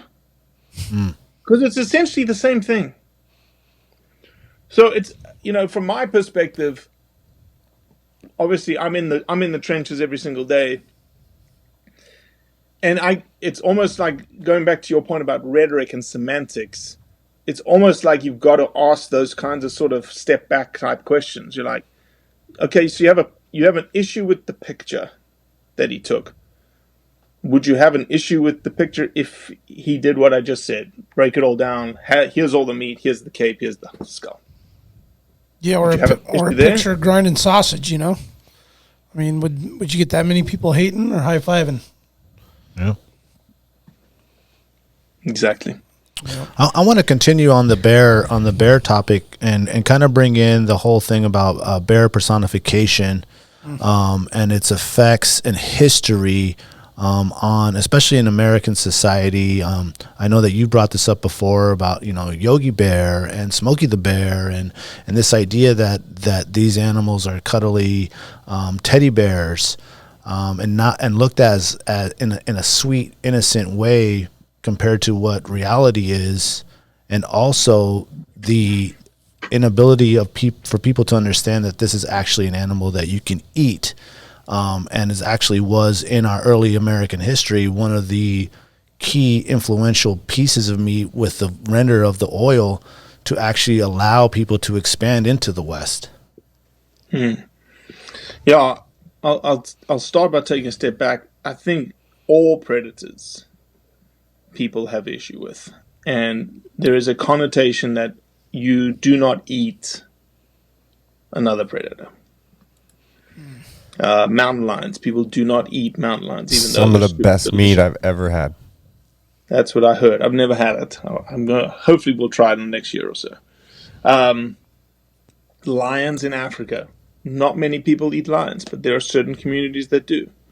Not many people eat leopard, but leopard supposedly is just like mountain lion. But bears, bears are big alpha predators. People have a fascination with bears. A lot of bears in our human society. You mentioned them: Yogi, Smokey, Winnie the Pooh. You cuddle the bear. So there's already built into the human psyche something around loving bears, and not that we don't love bears, we do. But the side of bears that society has never seen is, and now that nature is metal is growing so big, is that you're starting to see bears ripping, calves and fawns apart alive. They are alpha predators on the landscape. They're not yes, they eat berries and yes, they eat grass, but they eat meat. And there is a balance that is needed when dealing with any sort of predator management that are after resources that are valued by humans. The predator being also a resource that is valued by humans. And so I don't think there's ever going to be a day where society accepts a predator / a bear like they do a deer or an elk. There's just a connotation about them being in the same predatory class as us as humans. It's the same issue with wolves. There's just this thing about wolves and bears that the human psyche sees something of themselves in it. There's, human values, familial values, pack values that people see in humans, in human society. And then there's also the competitiveness, right? We are alpha predators. Let's rewind the clock 500, 600, 800 years. Humans and bears and wolves were probably all, enemies, essentially, after the same food sources. Even rewind the clock to 20,000 years. We were in competition with alpha predators. And I don't think, I'm not a paleontologist, I'm not an anthropologist, but I strongly believe that competitiveness is somewhere buried deep down in who we are, in our DNA and in our genetic makeup. And when we see, and that's why I think the wolf debate is so crazy, is that when we see a wolf, there's certain people in society that see them as competition. And you hate them, essentially. But there's other people in society that value them and respect them and see themselves in the wolf, and they see the leader and they see the pack that he is, marching through the snow, helping them. They see themselves in it, and that's why there's this massive divide. Same thing with bears. I think the same thing happens. Yeah. It's a great breakdown of it. If you could put a percentage on the divide, what do you think it is? I would say 50-50. Of the people that love predators and hate predators, I think it's 50-50. I think, look, and I think with everything it is, man, because you got to break. We look at society writ large in three columns. We have the column that is hunters. That's probably a 7% to 10% column. Yes, there's 5%, quote unquote, to the Fish and Wildlife Service of hunters in America. That's all tied to license sales. But I would say that 10% of people probably associate themselves with hunting as hunters. I think you've got 10% of the population that are anti-hunting completely. There may even be smaller percentages than that. And then you've got 80% in the middle. And I would say 80% in the middle, 40% of them are, I would even break the middle part into thirds. I think you've got a third that sees and views hunting slightly positively. You've got a third that sees and views hunting slightly negatively. And you've got a third in the middle that I was a part of when I was in South Africa, which have an absolute neutral opinion about hunting. Couldn't care less. Doesn't really affect me. I don't really think about it. But that middle 30% is going to be the middle that sees a poaching video of a black bear and go, oh my God, look at those hunters. That's despicable. And sway into the slightly negative perception of hunting. Or see a video of ours that shows a community benefiting because of hunting, and the smiles and the joy and the fat dribbling down their chins, and go, oh, that's great. We should have more of that. That'd be a great graphic. Yeah, it would. To see that breakdown.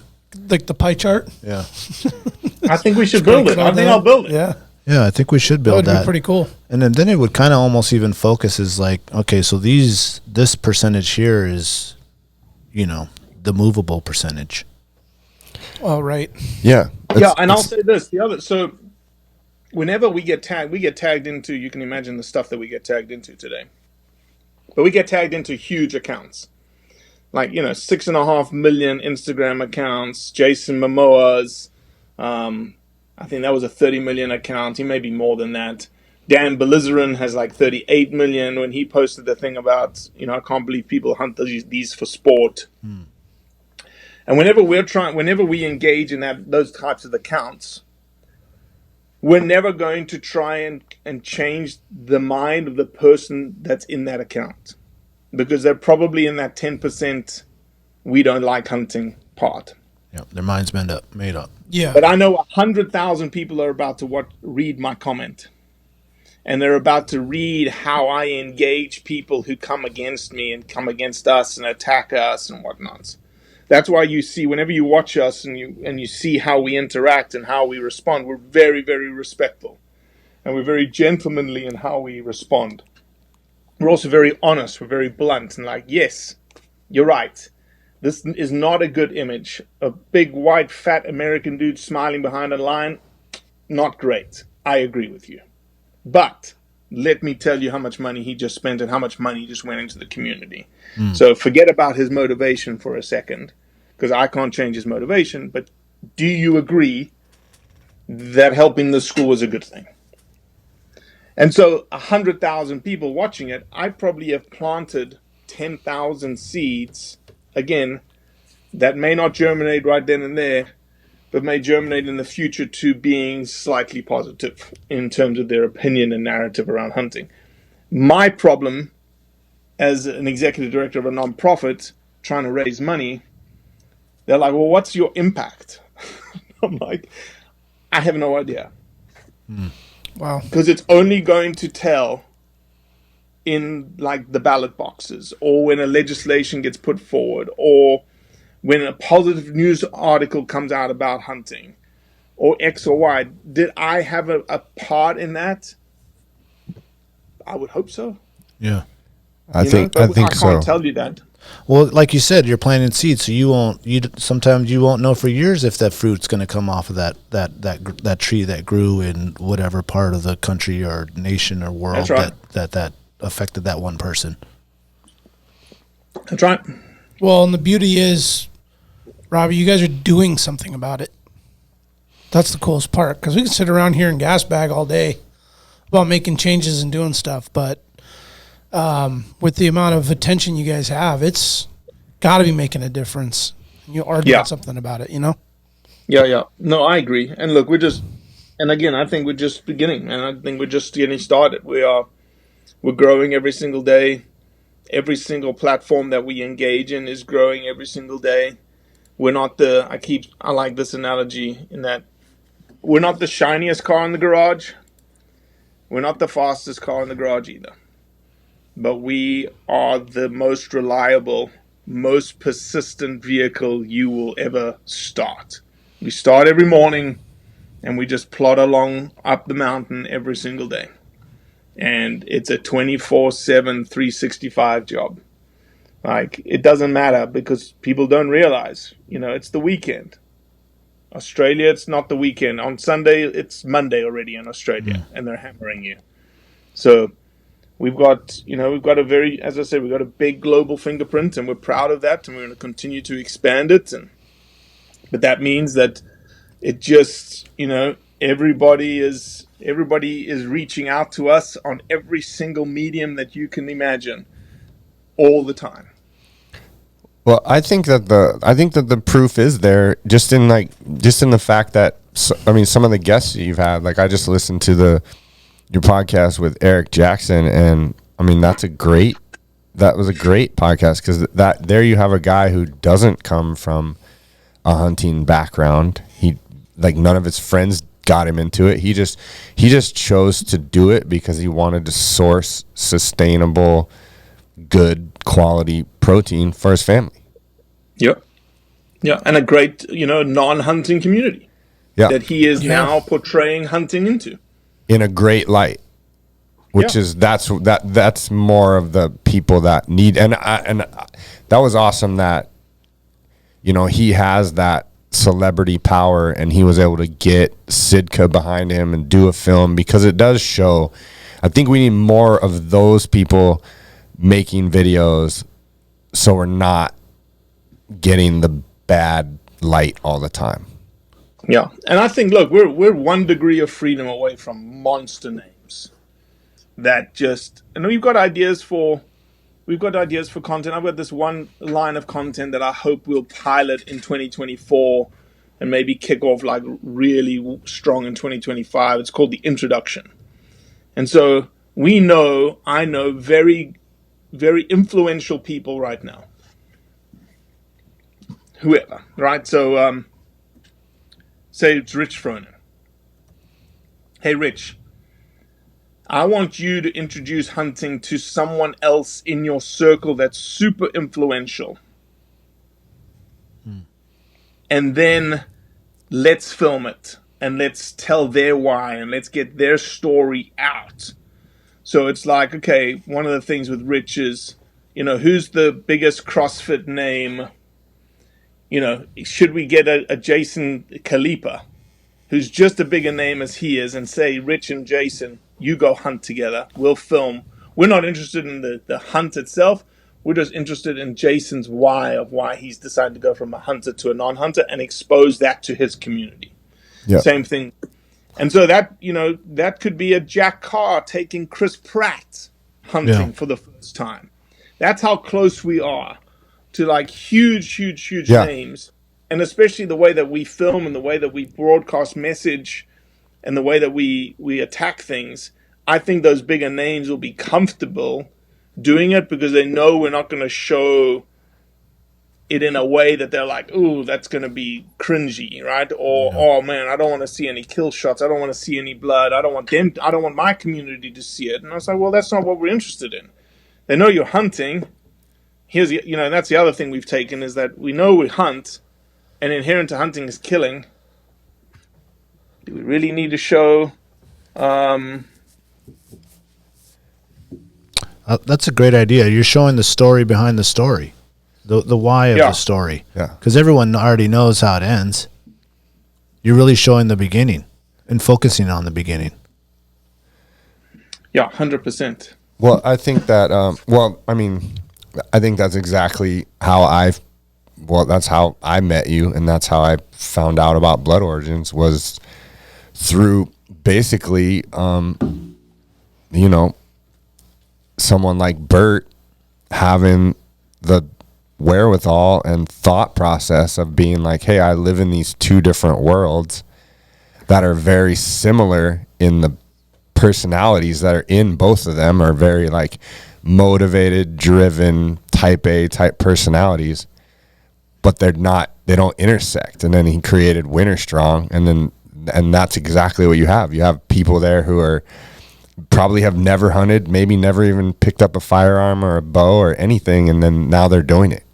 Or maybe there's probably quite a few vegans, I would imagine, that have gone there and maybe eaten meat for the first time in a really long time because it was game, and they could get behind that a little more than they can like industrial cows. Well, one of the greatest things that's come out of Winter Strong for me is Jen Wiederstrom and the relationship that I now have with Jen, because Jen commented on a post that I got tagged into, which was a monster crocodile, big trophy picture of a monster crocodile. And whenever I get tagged into some of those kinds of posts, I'll make my comment, and then I'll scroll down to see who I know is commenting. And I may even say something, or I'll private DM them and whatnot. And I saw Jen had commented, and she had commented absolutely atrocious or absolutely disgusting or something like that. And I DM'd her. I said, Jen, I actually know the person who killed this crocodile. And I know for a fact that when they opened up its stomach, it had 6 pairs of shoes in its stomach. This was a known man-eater, and it was taken out. She was like, oh my God, I had no idea. Why didn't they tell me that? Why didn't they tell us that in their post? I said, Jen, it's an anti-hunting charity organization. They're not going to tell you the truth. And I said, well, let's meet, let's chat, and I want to tell you more about like the truth around hunting. And so we met at Winter Strong. We connected, had a great conversation. Then she came on my podcast, and we literally, if you want to listen to a good podcast, we did just a Q&A. And it wasn't a Q&A like I knew the questions. I told Jen, I said, you come to the podcast, any question, you lay it on me, and I'll answer it for you right then and there. And she collaborated with us on the post, so exposed her entire community to, discussing how hunting is wildlife conservation. And it was amazing. And now Jen's like one of our biggest advocates. Yeah. Wow. Because she found out the truth. And that's the voting demographic that we need to turn. 100%. Yeah, absolutely. And that's why what you're doing is so important. And I push, these guys know I'm always pushing Blood Origins and Howl on everybody up here, because I'm like, hey man, like I get it. We all are busy. We don't have time to be involved in politics. And I was like, but politics is gonna get involved in you. And so like as we get older and you know we want to be stewards of this and Alaska and the US and freedom and everything that we say we stand for, we have to make some sort of a contribution, I think. And even if it's just awareness. Yeah, that's where it starts. So it's definitely much appreciated what you're doing. No, I appreciate you. Appreciate the kind words. Yeah, it's amazing, man. Do you have plans to come to Alaska? We actually started a documentary in Alaska that we need to finish. You had a very famous bird taxidermist who died. His name was Henry Springer, and he had probably the largest bird taxidermy collection in the world. And we filmed him. We filmed his wife. We didn't film him. He had died already. He died of throat cancer. And the U.S. Fish and Wildlife Service, he was in a sting operation with them called Operation Journey. And it's a fascinating, absolutely fascinating topic. And one of the cruxes of the documentary is Fish and Wildlife Service said to him, you don't have the H171s or something like that, which is your import permit documentation for bringing in animals into the States. And in a cell phone video that we have, he's gotten all the documents back from Fish and Wildlife Service, and there's a box that says H171s. He's like, see, here's all the documents. They're right here. They told me I didn't have them. They're right here. And he pulls the document out, and then we have the document of the exact bird that they caught him on, which is a Peruvian torrent duck. And they said he didn't have the H171, whatever it is. And we had it in our hands. We filmed it and everything. So that's the Alaska right now that I have. No other plans. I need to come up. I've got a couple of friends there now, and got to figure out how to potentially hunt. But I'm time poor lately. Unfortunately, I don't get to hunt as much as Therein lies the challenge, man. Yep. Not enough time in the day. That's right. Can you let us know what, in your opinion, I know we've had you for a while and you got your family dinner coming up. What possibly is the biggest future issue to come that we should maybe see, that maybe it's on the horizon that we should be looking for now? Colorado is the battleground for the next 13 months. Okay. If Colorado passes, if the ballot initiative passes to ban hunting of mountain lions and bobcats, then it'll go to every state in the West. Like it's the gateway. And I'll say this, I've never been more positive about how the hunting community has come together. I was on a call with maybe 60 or 70 individuals from all echelons, all corners of the industry, and it was like, whoa. Everyone's pulling in the same direction. And it's no joke. Everyone is taking it very seriously. We're attacking it the way that an anti-hunting organization would attack it. But from the hunting side, strategy, PR, marketing, demographics, political demographics, understanding who the target audience is, who do we need to change, how many points do we need to change them by, you name it. And luckily Colorado's already had a test case, which is the wolves, that they lost. And a lot of lessons were learned in that endeavor. And those lessons are being applied to this ballot initiative. So Colorado is front and center, man. It's the next 13 months. That's where the battleground is. How could the average person get involved and be helpful? I would say reach out to anybody you know in Colorado and just give them education, give them information that will educate them and educate their circles. Okay. On the local front. Yeah, because, if they win that arm wrestling battle, it just is a downhill slide after that, right? That's the biggest fear, right, New Mexico Robbie? would be next. Yeah. New Mexico would be next. Arizona would be next. Colorado, not Colorado, but Utah or Washington State, Oregon, that try and push it in Utah. Those would be tougher states, like the Utah, Wyoming, Idaho, Montana. Those would be tougher states. You got to look at the more, bluer states. Oregon that and blue Washington ban, for sure. but Oregon, Washington State, California's already banned them. New Mexico, Arizona, definitely. New Mexico would be next on the chopping block for sure. Colorado is the proving ground. New Mexico would be next. Well, it's good to know, man. Yeah, we don't want people telling us what we can and can't do there. Yep. Well, and then just going against science. I mean, that's the that's the big issue with it, is that they're doing it all emotionally instead of through science, biology. I got a social media question, Robbie. Have they ever tried to shadow ban your account or close your account down because what you're doing, the work that you're doing? I know that's happened to a lot of people. I know it happened to a friend of ours just with his knife forging company. They try to shut a bunch of those down. Have you had any experience with any of that? So I'll say no, and then I'll talk about the example that you just described. We are, from what Blood Origins posts, we don't post anything really controversial, if you look at what we post. And that's very, very purposeful, right? We're not posting kill shots. We're not posting any of that kind of stuff. We don't post a lot of guns. We're very germane. So in the last 48 hours, 56 hours, what you're referring to is that all of the knife makers, a lot of hunting community people got hit with your content cannot be recommended in Instagram. We got hit. Blood Origins Canada got hit. And I was like, what? What's going on here? And so I looked at mine, and here's where I think it was a glitch. I think Instagram glitched. I think someone hit the wrong button. And then there was an algorithmic connection between a bunch of different people, and that's what flagged everyone. Okay? And here's why I say it. A lot of people say, oh, no, Robbie, it was a soft prod. It was a soft touch. It was like, this is what's coming. I'm not a big conspiracy theory guy. I'm rooted in science and data, and I let that drive my decision-making process.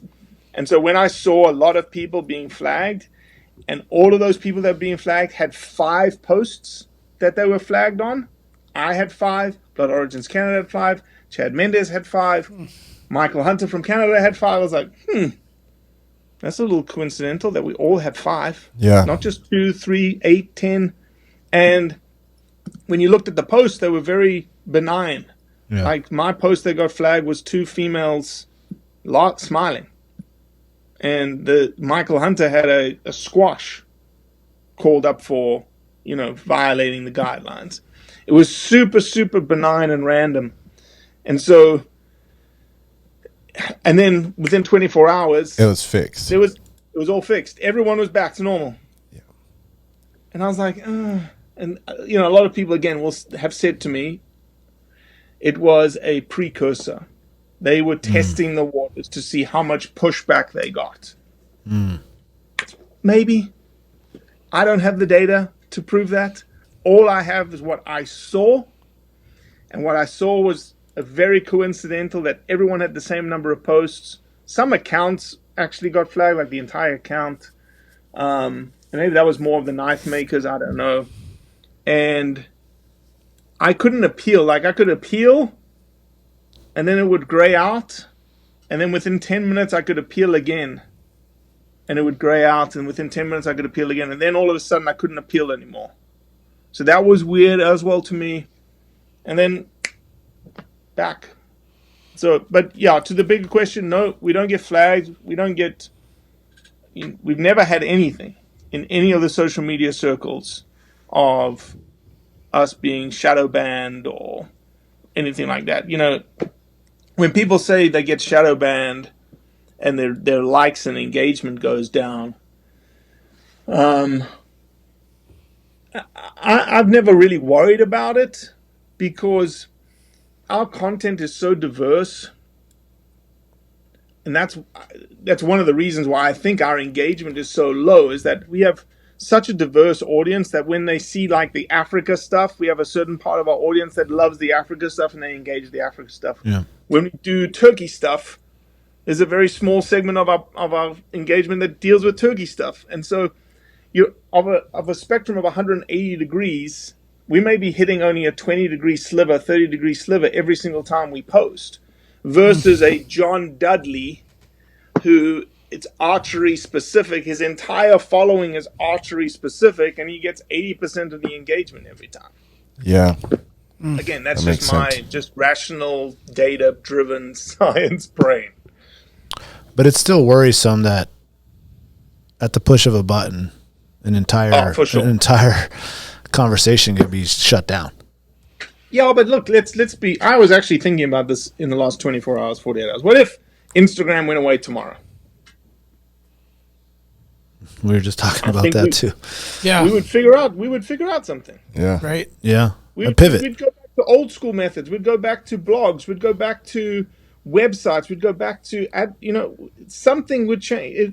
It's a part of society, man. Things change. You've got to adapt or overcome, or just that's just part of life. In your previous statement, we up here, we have a lot of listeners from Canada. And I know that there's several issues. Is there any updates or something that you can kind of give us some sort of hope for the people that are living in Canada with all the issues that have been going on over there?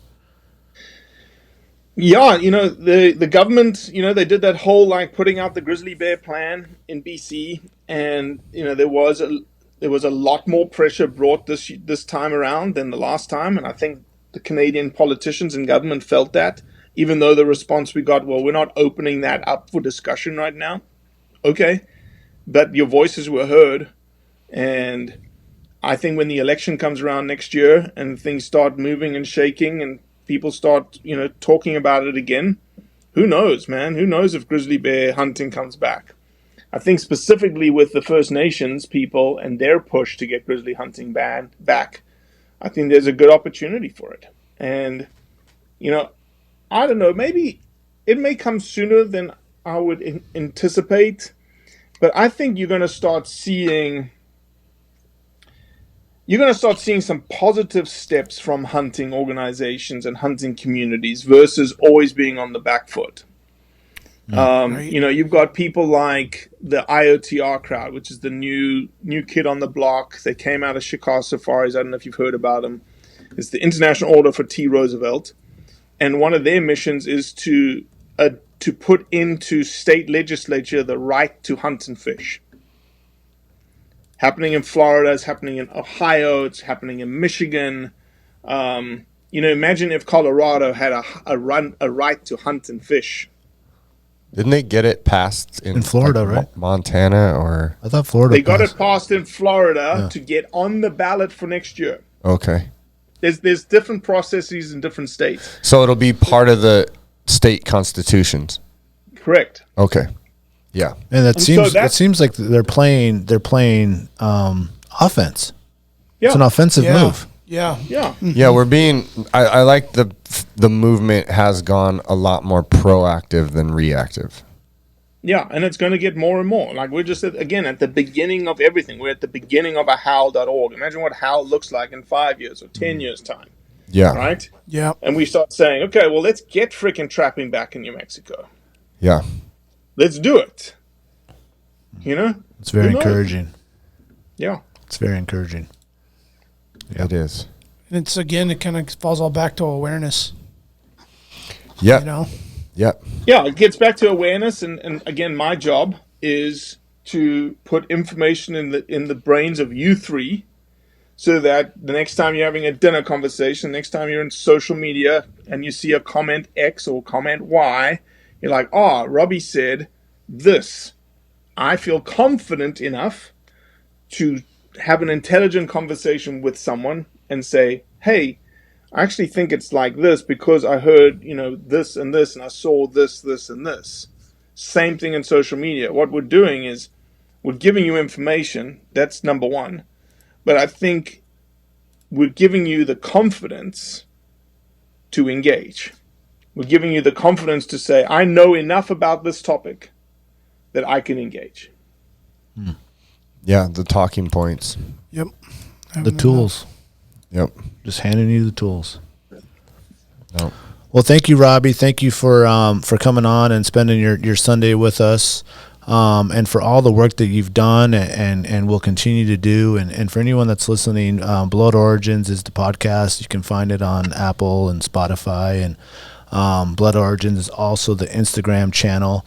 Is there any other plugs that people should check out? Yeah, just bloodorigins.org is our website. You can find all our conservation projects. You can find pretty much everything on that website. Google Blood Origins. And lastly, what I'd say is if anybody is interested in supporting us, we have a supporters program that you can win a bunch of really cool stuff every single month. And it's for the cost of a cup of coffee a month. $3 is our lowest membership entry. It's not even a membership. It's $3 to just join, but you can give 4, you can give 5, you can give 10, you can give $20 a month. It's the cost of a cup of coffee at Starbucks or wherever, whatever coffee company you like to get your coffee at. Yeah. And it really helps us do what we do every single day. Awesome. Yep. Awesome. Thank you. Thank you very much, Robbie, and go enjoy your family there. And thank you for the audience for listening and for you for taking your time with us. We appreciate you. No, thank you guys. Much appreciated. Yeah. Hope to see you at Winter Strong, and maybe we can plan on getting you up here at some point on a hunt. Yeah, we'll be actually debuting Lionheart at Winter Strong. The Colorado lion film. It's going to be at Winter Strong. Sweet. Awesome. Well, thank you, Robbie, for your time spent with us this afternoon and everything you're doing, your positive energy and influence on hunting culture. Keep it up. You're very, you're making, I think you're going to make a lot of people excited about getting into this. And thank you very much for everything. Thank you, boys. Yep. Good night. Bye.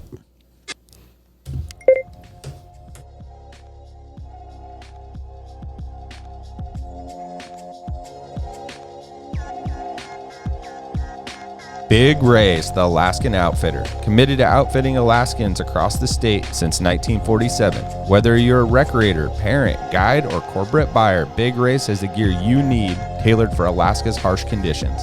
At Big Ray's, you'll find brands like Carhartt, Grundens, Darn Tough, FXD, Okiwear, and more. Big Ray's is your one-stop shop for both outdoor gear and rugged work attire. Check out their new exclusive line of durable but affordable waders, inspired by and named after the majestic Aralak River in remote western Alaska. The Aralak wader was designed by Alaskans and proven for the diverse waters of the last frontier. Visit Big Ray's at any of their 5 locations statewide, 2 in Anchorage, 2 in Fairbanks, 1 in Kodiak, or check them out online at bigrays.com. Tailored Restoration, helping Alaskans turn disasters into new beginnings since 1972. Their 24-hour services include fire, water, mold, post-emergency cleaning, and repairs. Tailored built its reputation with years of committed and reliable service to the community with innovative restoration and home remodeling. When you have an unexpected home issue at the most improbable time, Tailored has an emergency response number with trained professionals available to help you anytime, day or night. Tailored Restoration has locations to serve you in Anchorage, Eagle River, Mat-Su, or Fairbanks. Give them a call at 907-344-1239 or make an appointment today at tailoredrestorationalaska.com.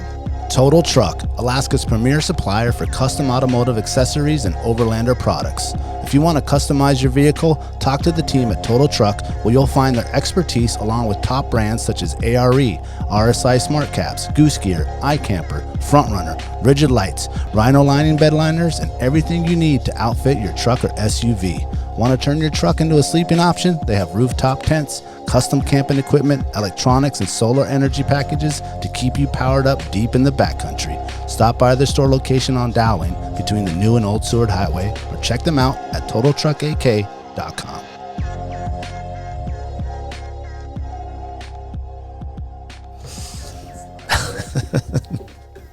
That was really cool, dude. Robbie's a rad guy. You could just feel the the passion in his voice. Mm-hmm. Well, it's crazy that he's like taking this on, and that he really wasn't really like he didn't grow up in hunting. Like it's like his heritage, and he's not even like a big hunter. But he's like into it. No, he's like newer kind of. Yeah, you can tell. which is, I mean, it's just, yeah, it's cool. It's important to have those people who are dedicated to it. Like the amount of time that these guys put into this stuff, like all these organizations, it's crazy. Well, I'm amazed that he had to go the nonprofit route and didn't have all these huge companies trying to back him. Yeah, because right? Because he's fighting the fight for your own company. The less hunters and the less people that are doing this, the less people are going to buy your shit. Yeah, but you know, when you celebrity that, you sell more fucking Yeti cups or, you know, whatever. That's the messed up part about it, right? It's like being a teacher. It's like it's like underappreciated. Yeah, undervalued socially. Very, very undervalued. And monetarily. Yeah. And so, like, they don't want to. And now, I bet you there's a lot of those companies that are like, shit, we should have got on board. Yep. But now they probably can by donating non-profitly. You just don't see the name. Yeah.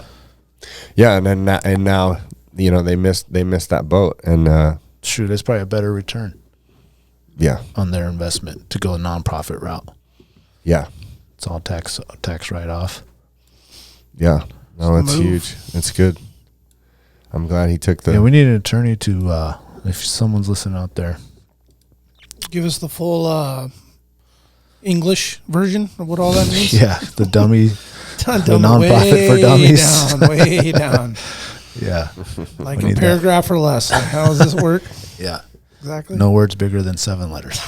You do this, that, and that. Okay, I think we can do that. Yeah, that's a tough one to navigate. Well, what's really cool about like learning about how other organizations operate is through this networking platform, and the podcasting is cool because, like, we'll start a podcast. Cool. And then you figure it out as you go. And then you start hearing about how all these other operations work, and you would never really know or get involved unless we started here. Yeah. So it's huge, man. And the cool thing about podcasts, like we brought up the shadow banning and all this shit. Like, oh yeah, podcast is like the last frontier, dude. You can just say, you could have a podcast about anything you want and say anything you want about anyone. Yeah, and there is absolutely zero fact checking. There's zero like, what this guy say? Like, you're not allowed to say that word. You know, there's none of that. It's what can I equate it to? Until you're like under a contract, and even then, right? Like, you know, they tried to get rid of Rogan. It just made him even more popular. Well, I mean, who was it? Who was the big artist that was like, hey, like U2 or you either no, it wasn't. That's who you would expect, but no, it was like fuck, how am I forgetting? It's a like classic rock guy. Oh, for Spotify or it was Spotify. Yeah. He came forward and was like, you either get rid of Rogan on Spotify or take my music off there. That's right. And they were like, okay, and they took his music off. They're like, dude, we just signed like an $80 million deal with fucking Joe Rogan. Yeah, and I forget who it is, Brandon. What it says. Well, you want me to look it up? Yeah, I wonder who that was. But there was a few. It's a huge name in rock and roll history. Yeah, I'm just blanking it right now. But it was like, it's crazy how people like get furious over stuff. But he's like, and I think like how he's talking about wolves, like that's the one. Like wolves doesn't ever like when people are like against like wolf hunting. Neil Young. Yeah. That one doesn't ever surprise me because it's like, you know, everyone has a dog. So the wolf thing, the bear one is like, I never understand why. Like, I mean, I went through that because I saw what he posted about the whole Richie Froning thing, and I was like, dude, I gotta see this because I've heard, you know, Rogan said that like he posted a bear one time and he just got murdered. He's like, dude, you want to ruin your Instagram? Just post a dead bear. And so I went through the comments, dude, and it was like there was people saying some pretty Like, horrific we should shit. chop you up. I hope your kids get eaten by Yeah. a bear in front of you and you live to watch it. And like, I mean, dude, just. Well, I think the best way is to like, okay, they set these parameters to this game of social media and just stay within those parameters. You already know you're going to be out of bounds if you show this guy with a lion or this guy with a giraffe. Oh, hell yeah. Or, you know, definitely bears and, you know, just so you know. But I bet you if you show your open freezer with all that bear meat already packaged, it's going to be like, yeah, right on. Yeah. Oh, you guys want to see my trophy room? Yeah. Just open the freezer. Yeah, it's a bunch of meat. Yeah, that's pretty much. Yeah, I mean, that's what it is. I mean, I really commend the people that, you know, guides and other hunters that post the shit out of those dead bears. Yeah, dude, I like to see proudly. it. I'm just like, man, like fucking A, dude. Like, we can't do that. Unfortunately, we can. It's choice. We can do whatever we want, but parameters. You said earlier, right? We're just gonna ride in the lane that we feel is in our best interests, right? Mm-hmm. Image has something to do with that. So, but it's cool to see other people saying "fuck it" and doing it anyway. I love it. Yeah. Because you need those people. Well, because we've all done it and we know what it's like in the hunt and the conservation aspect of it and finding a big old male and part of the predatory, you know, management of other resources that we want to hunt. Like there's so much more that goes to it. And that's what I see when I see a post. Yeah. You know? I still think that there could be a good word that you could say to eliminate trophy. Yeah, but and be like, this is my. But I think he's got a really good point with that. Is that they're not going to give that word up. Eventually, they will. So what? Look at time. Look at time. Back. In a matter of time, like we're saying it, then our kids are saying it, and then their friends are hearing it, and then here you go in 20 years, trophy hunt is not even a word. It's now whatever. And you know what? What really like it fucking irks me to hear this word trophy hunting. My whole life growing up, just good old blue collar family, just got our moose hunter, caribou hunting every year. Never did anybody ever say one time in camp, we're out here trophy hunting? Like, I never even heard that ever. No. Well, no one would even look at that on the wall and be like, nice trophy. No one would say ever that. even use that word. Yeah. Yeah. I mean, but it got hijacked.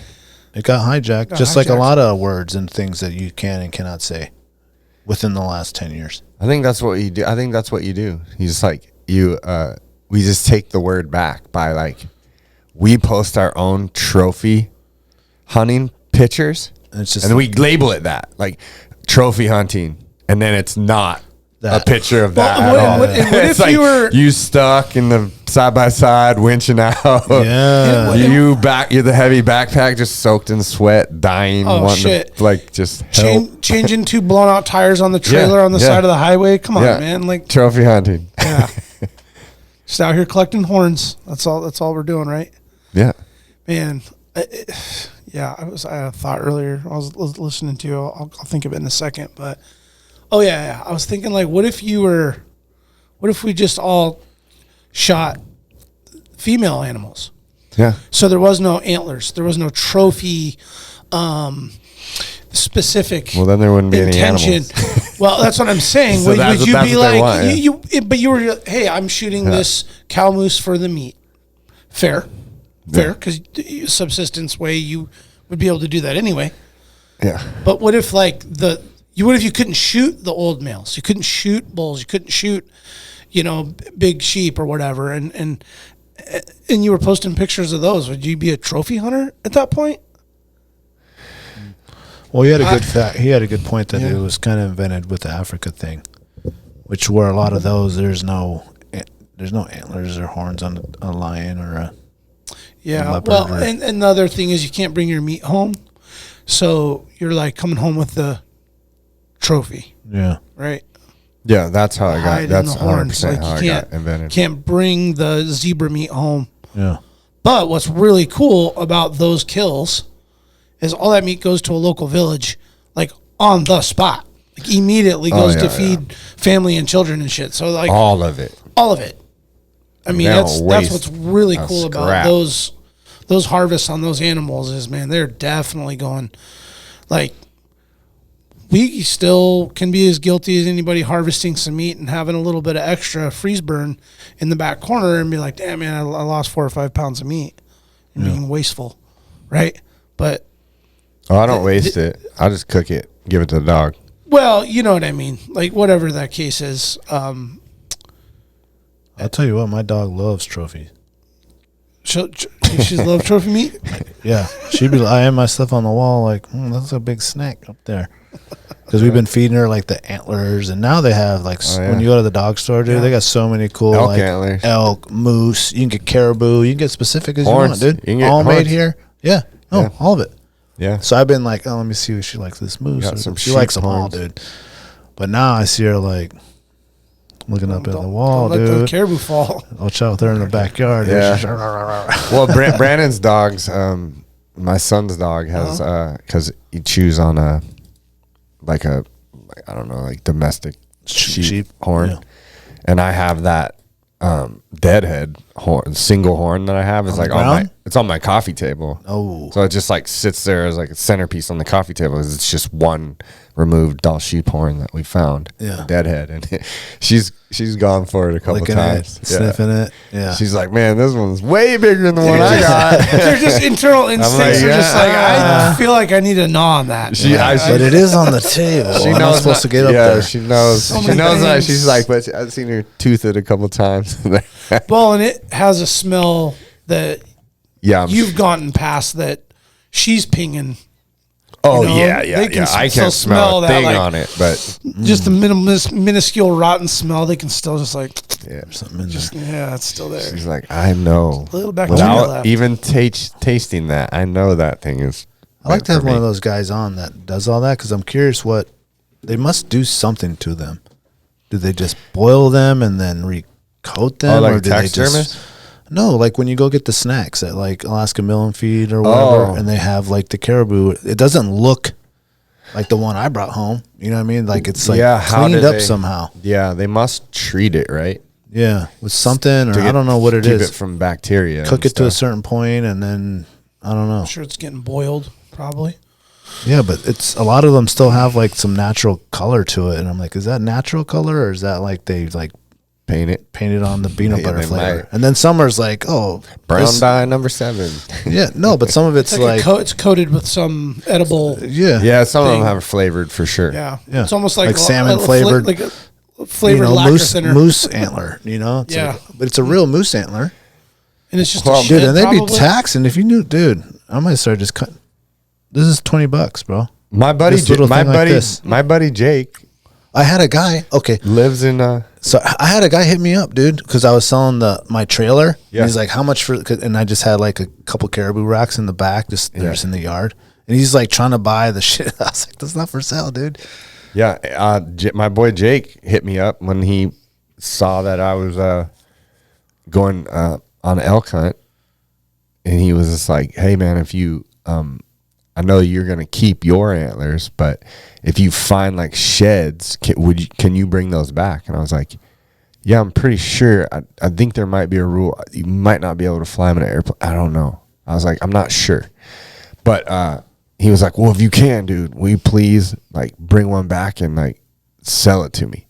And I was like, "For what?" And I didn't know about the whole thing. He's like, he sent me a picture. He's like, same thing. He's like, "Bro, this is like $25. Yeah. It's like a 6-inch piece of elk antler." And they eat the thing. He's like, my dogs go love these things. He's Yeah. like, "Dude, you'd save me like." He's like, "I'll give you like $400 for like an elk shed." I was like, "I don't think I'm allowed to sell it, but I'll just give it to you if I find one." You are. I was talking to Jeff Lund from the On Step podcast when I was on his show like a year ago, talking about that. Like that's a legit businesses that people have in the States selling elk. Oh, you can. That's sell where they go, and They're that's shed why they hunters. go shed hunters, so they can go sell it. Yeah. Whether it's for art or whether it's for some sort of animal or Dude, you know. we should do that. Pay for our hunts with shed sales. Dude, I don't find as many sheds as I used to. No, I don't either. with the first couple of years, we found. Well, you got about enough. 15 in your shed back there. Like boys. That's a whole different. You want to get into that? Yeah, let's not talk about that. It's like, why you got to bring up old shit? No, I mean, just it's weird. The area in the last 10 years depleted of all those sheds. I thought it would get like replenished every year. Like I've seen a ton of sheds. there I was never more pick them up and bring them home, but now there's lots of caribou. I just need to find out how to. I never run into Get the 'em areas. snack The ready. only time that we were in Nebezna, Google. that COVID year when Nate and I were on the plateau, on the mesa up there, and man, we ran into like obviously wintering ground for that 40-mile herd because there was caribou sheds everywhere. I bet you could sell them to the guy who's making this stuff. Hundreds, and I just didn't think anything about it. Well, don't we have an know. idea now, boys. Yeah. Okay. Let's go. Do some Just shed when you hunting. see one of those, just be like, every 6 inches is $20. 20, 30, 40, 50. You get to carrying a couple of those things, they get real heavy. Yeah, but when it's Training. carrying money, It's training. There you go. And you're Training. getting paid yeah. because you're going to sell it. It's not like that I mean, moose shed's a hind whole quarter different way. that's breaking your back, that you're turning your just compressing your L5. You're getting hemorrhoids and a broken spine, and you That can't sell none hernia is of just it. cracking open a little bit more. Yeah, Just, Now we're gonna get one of those people on and ask them. One of the people that do that stuff. shed Because hunter. there's got to be something. We need a shed hunter. It's got to pass some sort of like food. yeah. Does dog stuff? Have Yeah, to? man. Yeah, I'm sure It's it got to be does. certed. Yeah, some sort of you would think. certification. I mean, they got tags and recipe like stuff that's in it. They have to pass some sort of something. Make it edible. Yeah. Because technically a human could eat that. Yeah. Like, right? Yeah. If you're into that kind of thing. You got tougher teeth than me, apparently. Yeah. Well, we'll find out about this guy. And if you know, actually, anyone listening, if you do know how that works, I'm very curious. Yeah. I was Because trying I'm sitting on like at least $600 worth of snacks. Chilling on the trying to shed. buy a new rifle scope, people. No, I'll just save it for the dog. I just need to know how to cure it up. We do need a scope, man. We got that 300 short mag that we got at the sheep bake. Man. We still need to get a scope for that. Well, this year we'll win the scope. Okay. Dude, that's a good gun for someone to be shooting that gun. That's a great round. Yeah. I mean, it was just really kind of the start of a co-op, deal that we Is that what wanna we're do. gonna do with the Sheep Foundation wins? Is co-op it? Hey, just We could do that. Yeah. it can all just be available to on the tell table. Matt that his stuff has been co-opted. What did Matt His win? old winnings. That shit's probably already been sold. You got an uphill battle trying to No, get no, prize on no. that, Matt. If you want to sit at our table, Oh, yeah, co-op. Yeah. Co-op you're table. signing up for Yep. its full co-op. Alaska Wild Project co-op The table. scope, it's a That's what scope, we do. a pack. like, Yeah. okay, you sit with us, but Yep. Gotta throw it in the pot. yep, all of it. All of it. What did Matt win? He went fucking everything, dude. Jesus, Yeah, dude. this guy won win. like He did a win. cooler, a Big jacket, Kyle, a man. Big Kyle knife. wins the nice firearms. Yeah. Too. Yeah. Okay, there we go. Now we know the plan.